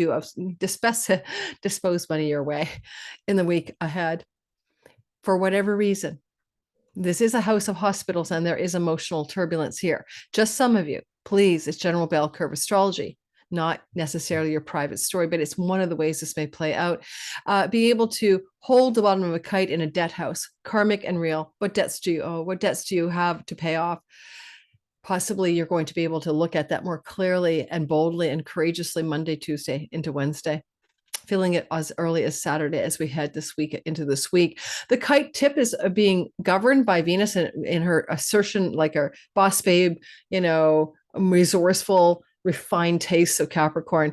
Now she's wondering what she can do with this kite, right? She's looking over at it. So she'd be like, oh, well, whatever you're letting go of in yourself and doing, maybe we can help you with positive developments with neighbors and neighborhood rental opportunities, a place to rent. That's of the North Node Chiron connection. Pluto in the 4th house is a legacy wealth or transit or a massive change of home. But I can say that maybe something about this is like she would like to upgrade your neighborhood, upgrade your local environment. And there may be opportunities to see how that's possible through the early part into Wednesday, latest Thursday of this week. The moon is the owner of your 9th house of legal matters, courts, probate, foreign travel. The moon is in a travel house. I will mention that far off distant shores are here. Moon is the ruler of the visas and passports for travel. There may be something going on where you would wish to travel. If you do, you'll go, I've been here before. And I don't care if you've never been there. South Node means you're going to plan a trip or take a trip, maybe this week to a place you felt like, oh, once you get there, I felt like I've been here before. I felt that when I went to Rome. I've been here before. I've been to Rome many times. It always feels like home to me. The Mercury retrograde is interesting. I want you to go back to 2017. That was when all the retrogrades were in fire, elemental fire year. It's back again. So this is a retrograde that's like November, December of 2017 in a lot of ways. Mercury retrogrades here, November 2nd, right, is when he's turning around. I mean, no, sorry. November 2nd is when he enters Sag. November 7th, he's in a shadow zone. So what he does now is he tries to go back over stuff you were doing in your financial matters. This is your savings, your budgeting, your earnings, your resources, your spending. This kind of money was on your radar and you were up to something November 7th to December 15th. And then you're going to go back and redo it, revise it, rethink it, or, some kind of reworking here. Money from the past can come to you under the weirdest circumstances in a retrograde Mercury in your second house. When he's especially talking in a reception to Jupiter on the 8th, that's money that was owed by taxes and you never got a full tax accounting. Maybe you have they owe you money, maybe money coming from an inheritance or a father figure, a trust fund, I don't know. But money from the past that really is yours anyway, returning to you is a way to read this kind of sky. The retrograde tells me that's true till January 2nd. It's not just this week. So money coming back from your past that's owed to you. Did you get any money in 2017 that was rightfully yours, that was kind of owed to you? Think back and maybe there's a comparison. Especially at the end of the year in 2017.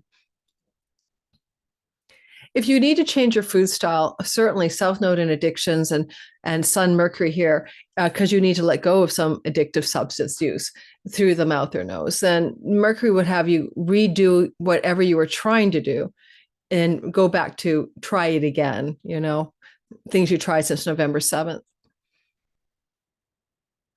This is a speech house and you might go back on your word. Something you said you agreed to, you're going to disconnect from and disagree to, basically, because this retrograde activates the energy of a change of mind or a change of voice, and you're going to go back and take it back. So whatever agreements you might have made, these can be about financial matters. They could be about rental property agreements. They could be agreements about financing and refinancing and properties, and whatever agreements you might have made, you might change your mind and disagree, no longer wish to do it, and break those verbal agreements. These would be more verbal agreements that you made, not necessarily legal. It's okay to change your mind, By January 2nd, Mercury's out of shadow, and he's got a few more days left in the sign of Sag, and you are going to, I think, till December 8th, but January 8th, I can't remember exactly when, but you're going to then be able to go forward with all matters to do with financial, career, and work matters with more assuredness, more bold confidence, and more clarity.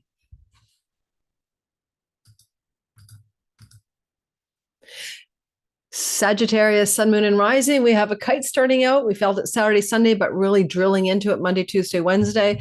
The kite is at the top of the sky on the South Node in your 11th house of good spirit. Well, you need to let go of something up here that has to do with your social life, your friendship circles, your groups of belonging. You may have to release some friend, some club you belong to. It's just not feeling true for you anymore. But you may also release some manner or means by which you create career gains or financial success from career. There may be a lot of emotion around that. The moon will be on the South Node Monday and Tuesday, and even into Wednesday. And so there's a lot of emotional energy, and letting go of a female friendship in particular is a possibility.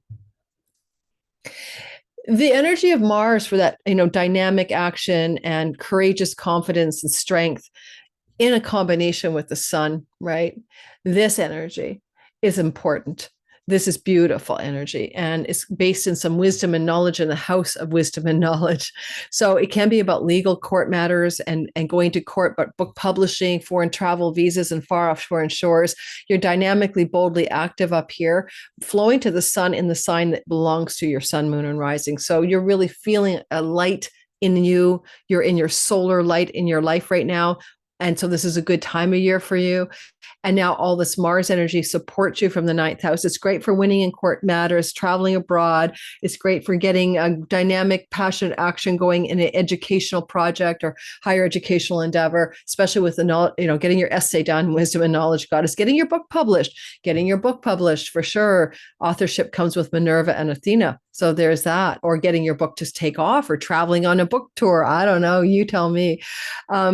One of the things I'd say is that this kite is governed by, well, first of all, the moon will be there on the South Node Monday and Tuesday, and the moon is the ruler of your 8th house. So look to matters connected Monday and Tuesday to chunky money, money that comes from inheritances or savings or other resources. That may be very much on your radar, letting go of career-based earnings and maybe wanting to lean into money support structures that are outside the bounds of your normal earnings matters.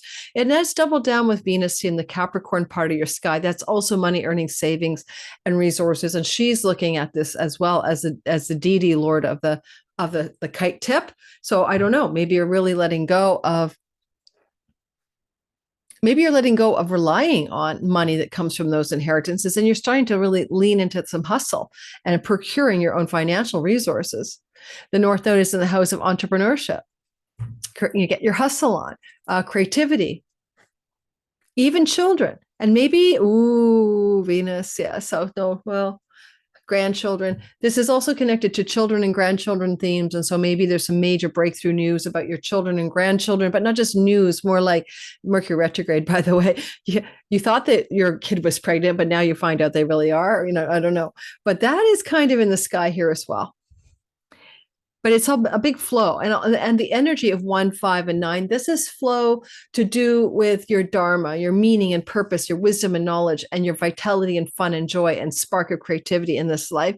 And that's what this is trying to light up. But to get that spark of the trine really fully available, what do you need to let go of? Social obligations, career gains, the treadmill of making money, activate the muse, the inspiration in order to release yourself financially from financial or social obligations that are just not right for you, draining you, etc. Groups of belonging that just not your tribe, and the emotions are there. This could be female tribes, or just the idea of the emotional letting go regarding wanting to either be really financially or reputationally celebratory, famous or successful, or letting go of some kind of career gain structures or friendship circles. I think that's what I've got for you. Don't forget, Mercury will be out of shadow on January 2nd.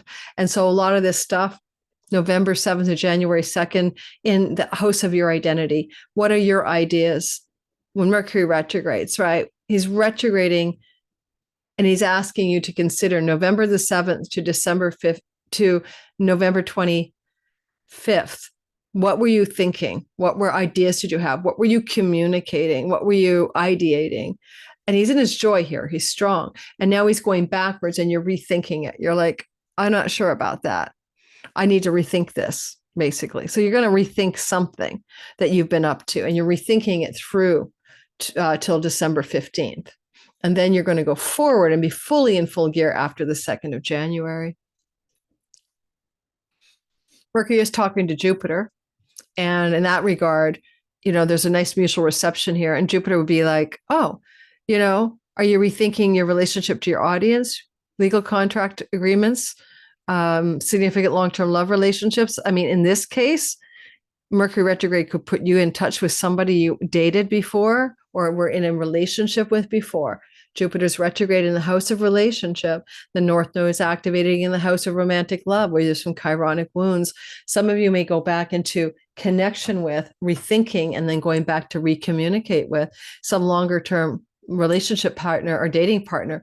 And maybe there was something going forward, or you were thinking of going forward and now you're going back. I don't know, November, but also just could be from the past. You call forth by email, text, and phone calls your former long-term love mates for some reason, and romantic partners. You're the one with the initiative here.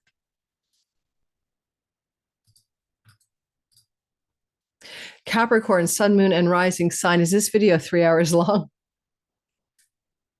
Capricorn, it looks to me like what happens here is that you feel Saturday and Sunday, a kite is building up. By Monday, Tuesday, the kite is really flying high. It's a career kite. It's pointing to your career and reputation, but there's also surrendering, letting go and surrendering, some emotions around it. Is it the right thing? Do I need to quit this job? Do I need to quit my social standing in some way? I'm no longer going to be a part of the Biffy and Buffy tennis club. I don't know. Or is it more like it's Libra? This is the house of weddings. Is there any kind of way in which, a committed one-on-one relationship is being surrendered here? I could be very much a part of it. Every time we see the South Node, we think about what we let go of. And this is a kite. Letting go is a success story, not attaching or grasping. Let it go of the job, let go of the reputation, let go of the career ambition, let it go. Now, emotions are here Monday, Tuesday, because the moon is here Monday and Tuesday. But there's nothing wrong with emotions, right? Feelings are feelings.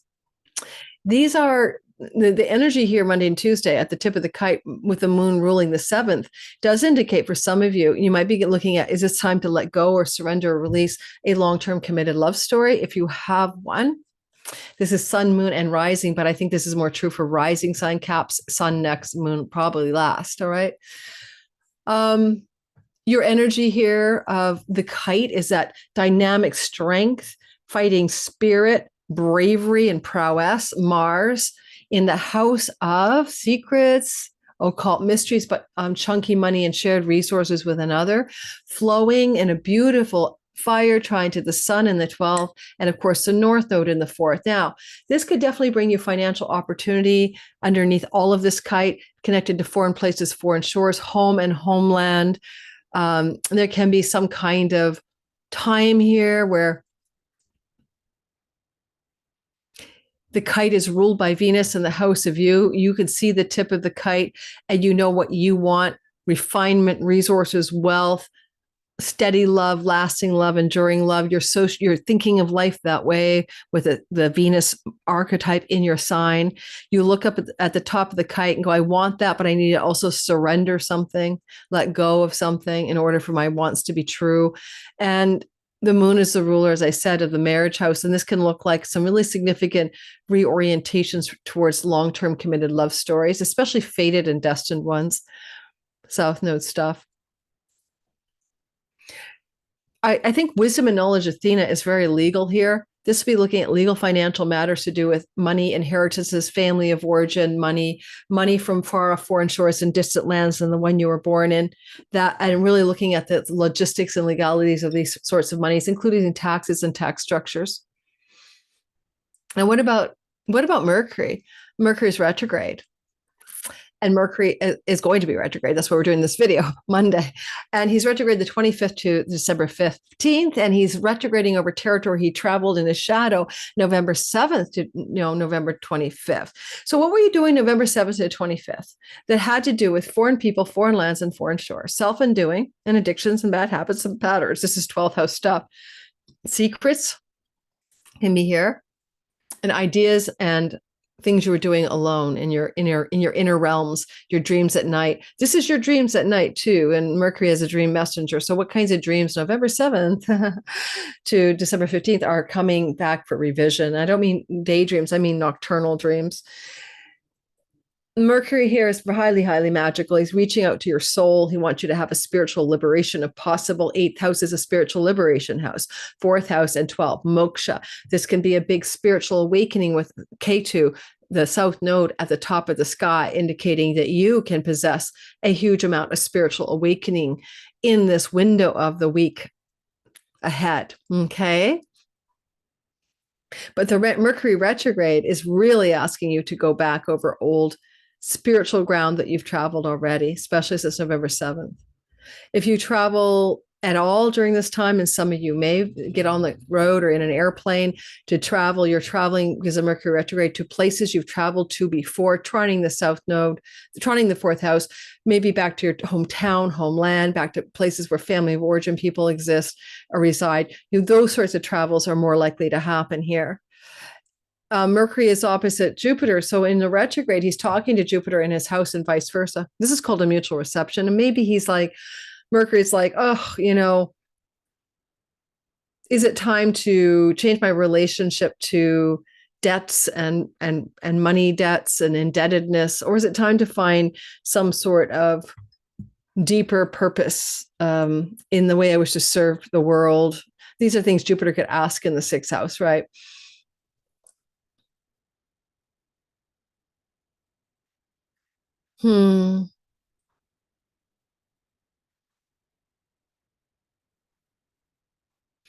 And by January 2nd, you're out of the woods. Mercury will be out of the shadow period and moving forward out of your 12th house into Capricorn. So you're going to begin to look at your life through the lens of what are the deep lessons you learned through to January from this retrograde. that really are going to stick with you, right? They're deep soul lessons that you've been learning, and some of them involved secrets and family of origin and how you handle money and investments and inheritances and debts. And you're going to come out of this right January 2nd with a new orientation, a stronger, new, and more clear way of moving forward. And by then you'll have Venus moving into Aquarius to give you a wealth trillionaire yoga, but that's a video to come. Don't forget to like and subscribe. All right, a lot of you know that this is me. I am an Aquarius rising. I'm acting like Zeus, king of Mount Olympus. This is a kite in the sky here, and I don't want to lose the moon, so let's go back a day. Because the moon is with the kite in Monday, Tuesday, Wednesday story. So a lot of Pluto energy has been coursing through the Aquarian body-mind complex ever since November 19th. And we're getting used to feeling this energy. I just had a kind of conversation with my significant other that I've never had before. And it was definitely, I was channeling Pluto. It was crazy. And this is an energy we now have available to us, and we will not suffer fools gladly. And this energy with Zeus, the Zeus energy, is like where we're trying to be the king and queen of our own Olympian mountaintop. And that doesn't mean we're always worldly success, but it's an authentic desire to lead and to be aligned with truth, wisdom, and justice. Now, as we engage this Pluto energy as Aquarian folk, I guess I had to mention that, right? We have a kite in our sky. And go back and watch my 3 or 4 Pluto Aquarius videos. There's a lot there for you. And the kite is pointing, like we feel it Saturday, Sunday, Monday, Tuesday, Wednesday. And we really feel it a lot emotionally Monday, Tuesday, Wednesday, as the moon activates a letting go, releasing and surrendering about book publishing, legal matters, academic environments, time to, I don't need this PhD after all. Surrender, let go of your spiritual beliefs and religious philosophies. Let go of matters that you were clinging to in what we call a house of the third marriage partnership. It's time to surrender and release. And there may be some need to adjust emotional balance as well, Monday and Tuesday, with the moon in the tip of a kite on the south node. You'll notice the moon is the ruler, of course, of Cancer, and that happens to be the house of karmic debts, the house of debts and work and service and health. So maybe something is being released that's karmic debt relief, letting go of a karmic debt relationship, situation, or circumstance in your life. Because this moon is governed this tip of the kite is governed by Venus. Venus is here and she's in the 12th house. Do you need to get go of financial things that are connected to far foreign shores, romantic love in far foreign places? Those are themes that Venus may talk about because of the letting go. Connected to both the 9th house, 12th house, these are indicating foreigners, foreign people, and foreign places, and letting go in love matters or money matters connected to those places. Now, there's a beautiful, brave, bold, young, courage, dynamics, action, assertion, energy. It is honest sweat energy of Mars in the house of significant others, flowing to the sun in the house of great career gains and social groups. For one, the sun is shining in the house of gains, and this is indicating a window of time, Sag season, where you're going to get some greater success in your career gains as a general principle. Most often you will. And Mars is actively engaged with wisdom and knowledge, Athena, in the house of your audience and marketplace, clients, business partners, and long-term relationships, as well as legal contracts.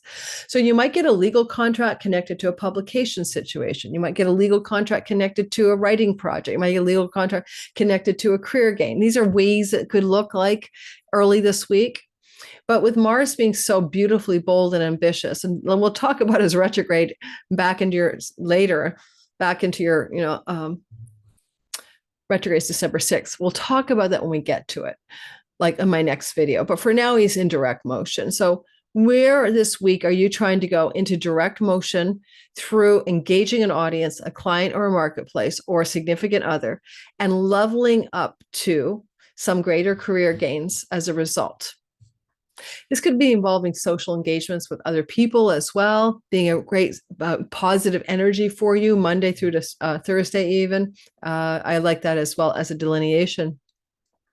The North Node is down here in the house of writing, skills-based learning, social media, and a lot of this for some people like me, a content creator. This is all social media audience and career gains energy, and I'm trying to reach up to the 9th house. It's a Dharma house. So to my truer calling or purpose, and I'll let go of what I need to. Take a look at this trine of fire as well. And remember that that is a relational trine of houses about how you relate to one-on-one, one and many, and one-on-one, one in self, within yourself, and how you relate to the audience marketplace, friends and groups of belonging, and more intimate family groups like your cousins and siblings. Very relational energy underpinning a kite this week. Mercury will retrograde on November 25th to December 15th. This is him tracking over ground that he traveled November 7th to November 7th to November 25th. What were you doing November 7th to the 25th in your 11th house that you're now going to go back and redo? This is a house of great gains, celebrity, social influence over groups of people. I'm backtracking since November 7th over the election debacle because I dared to tell people. I put a Horary chart to my Patreon on November 1st that showed that Trump would win. And then I got more angry people than I ever thought I'd get. I lost 200 subs in a day. That's not a lot, but it really was. I never had that happen before. I went into the negative subs that day. And that was November 7th. I think I put that video out. It doesn't really matter. It's just like Mercury's backtracking over this part of my chart. And he's going to go back to the debacles of November 7th and redo them, revise and revision. I don't know what that means for me. I'm just giving you me as an example. You might go back to classic Mercury retrograde in the 11th house. Where are those friends you haven't heard from for ages? You forgot all about them. And, now all of a sudden their emails and phone calls, allies and benefactors from the past, people that wanted to help you from the past, people that had your back from the past, people who are good for your career in the past are showing up again. Elder sibling you haven't talked to in ages from the past coming through. I wish I had an elder sibling. I'm the oldest. It's a bitch. I'm a firstborn. It's like you get all the gifts and all the hard work, I swear. So to me, it's like, where are those past energies returning to you? Not just from November the 7th. It could be anything in the past to do with those types of people. And pay attention to your inbox, your phone calls, your emails, because those are going to be very important because Mercury's retrograding in order to go forward again, right? He's remedying things that started to happen in November 7th. And then he's going to find allies and benefactors to support you from the past. That's the vibration. The last time Mercury was retrograde here, it was an elemental fire year. It was like doing the same vibe completely as November of 2017. Just like April and August and the November of 17, there was a lot of fire in your sky. 6 months out of 12, Mercury was embedded in the fire signs. So that would have been a very relational year, 2017, for a lot of us Aquarians, with significant others and travel and short distance and long distance travel and teaching and learning, etc. I went to Bali. I took several online courses. I was very busy in social groups of belonging, especially on the internet in 2017. I created a group called the Mages online. I had created already, but I really used that group in order to expand my money. I made money online for the first time in 2017.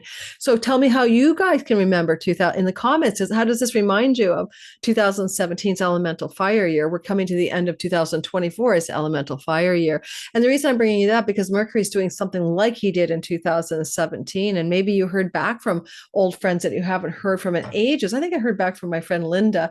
Was she alive? Yes. And I think she got in touch with me. So long story short, these things happen. Now, we want to talk one more thing about this, and then we're moving out of this story, I think. Windfalls, pennies from heaven. This is the 11th house. People who are born with Jupiter or Uranus in the 11th house win lotteries. But also good fortune and games of chance and winning money is the 5th house. Jupiter, the god of bounty, is retrograde, and Mercury is in a mutual reception. This is an interesting tale as Mercury retrogrades and then goes forward. Could there be money, winnings, luck, and windfalls from your past returning to you in some way?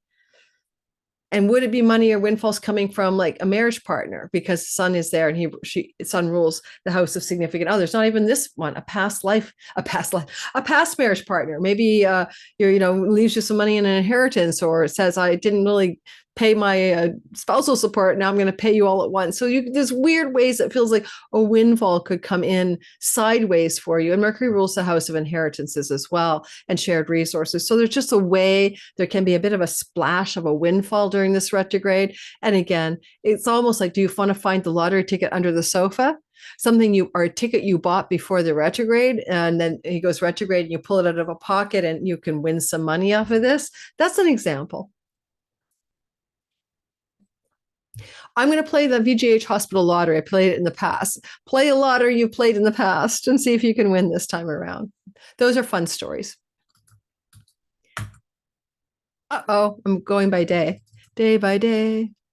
No, no, no, no, no, no. All right, here we go. Hours. It's time for the Pisces.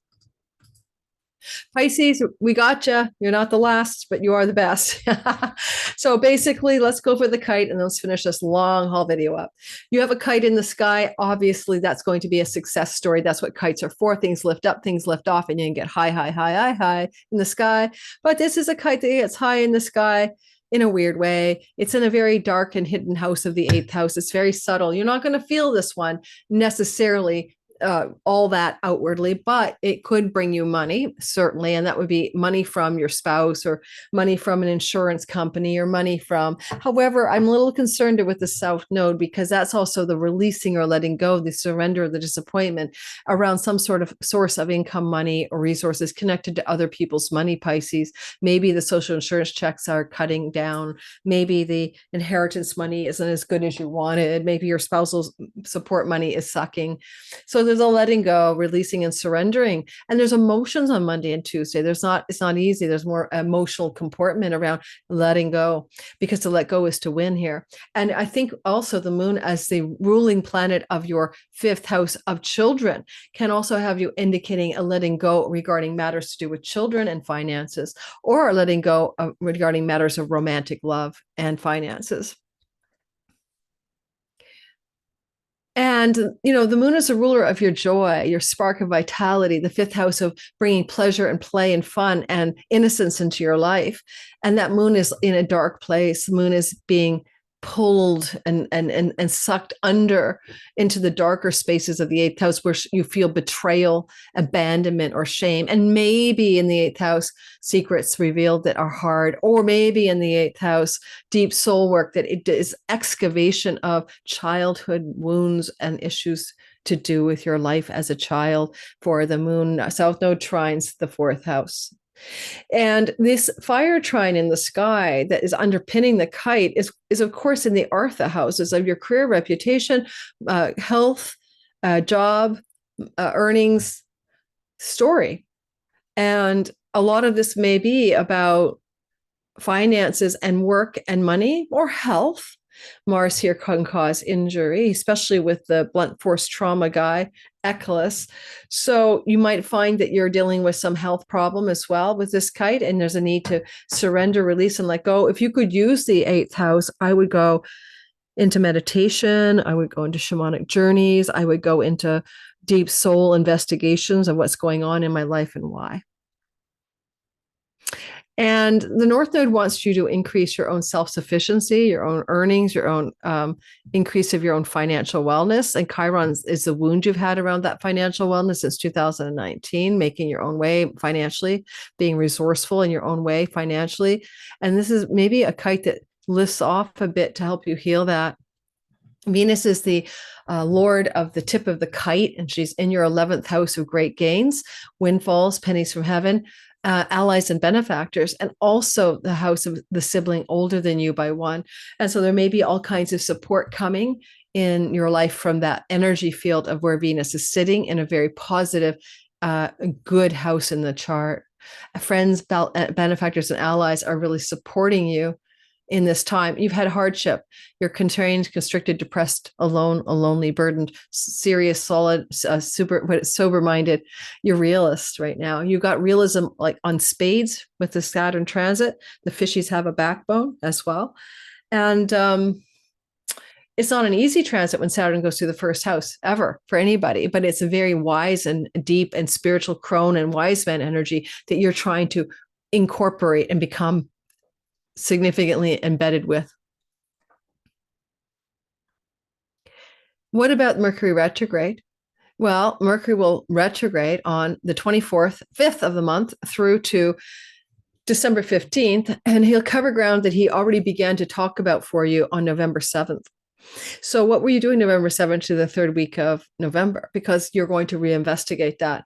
Now, because it's in the career and reputation space, it could be going back to an old job, hearing from colleagues, coworkers, and bosses from your past, going back to rethink and revision your career path and your direction. With the sun, it is about focus on what your real career is. The kite is anchored by the sun trining Mars. That said bold, courageous action, the yawn, the assertiveness you want to make around work and career, service and career and reputation, money and earnings. This is the energy.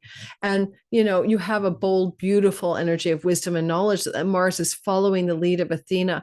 You're going to move into a wise, knowledgeable, bold action plan around career, money, and earnings matters. If you can use this kite, that's what you'll probably try to use it for. It would be good for getting a job, like getting off of welfare checks, for example, 8th house money and getting a job out of this, for example, right? And Mercury retrograde, backtracking here, if you're not hearing from old bosses, colleagues, co-workers, etc. Mercury is the ruler of your marriage house. Long-term committed love and audience and marketplace. And you may be going back to an old relationship or retracing your steps on the ground you made between you and a significant relationship partner, especially the steps you travel in that relationship on November 7th to the third week of November. Otherwise, this literally could look like getting in touch with your former marriage partner or partners, or they're getting in touch with you. And it's an interesting one for you because the energy of the sun up there in a house of the father indicates a lot of communication connections to solar figures. It could be bosses, father figures from the past suddenly coming into the present. Mercury opposite Jupiter, there is bounty with Jupiter. You could get, money from an inheritance, the sale of a property, money coming off of shared resources with a spouse. But what is Mercury doing up at the top of the sky? He's in a mutual reception in a hotline to Jupiter, and they're having some discussion. It is possible this could lead some of you to consider such matters as extracting money from mom or dad or getting money from the sale of a property. All righty, that's everything I've got for you. I hope that was useful. Don't forget, guys, like, subscribe, hit the notification bell. These videos are a lot of work I put into them. So if you like this kind of content, great. I need to add some more stuff to my channel. I'm thinking of adding an interview show on Wednesdays. Maybe it's like Woo Wednesday or something. Woo Wednesday, just Woo Wednesday, because I love, Mandela effect and the multiverse and quantum physics analysis of the macro environment. I love the aliens and AIs. I can't wait to do a video on that. I kind of missed the SEO window that's just out because of all the congressional testimony. I saw that Sweet Dan Waits put out a video that went for his big 336,000. It's his first ever a big blast through like that. I'm so excited for him. He's a beautiful guy and had him on my channel twice last year. I'll probably get him back this year as well. And I love World Astrology Report. I don't have the time to put into what he does. He's like watching a Discovery Channel for mundane astrology, not personal stuff, but he caught the SEO wave on his alien AI stuff, and I'm really excited for him. So go check that video out. I will put my own version out because I'm an experiencer. So I'll get that out there whenever I have time to record it. All right. Thanks for listening. I'll see you guys. Don't forget to like and subscribe. I sound like a broken record. And there's a notification bell. Try hitting that too. Ciao, everybody.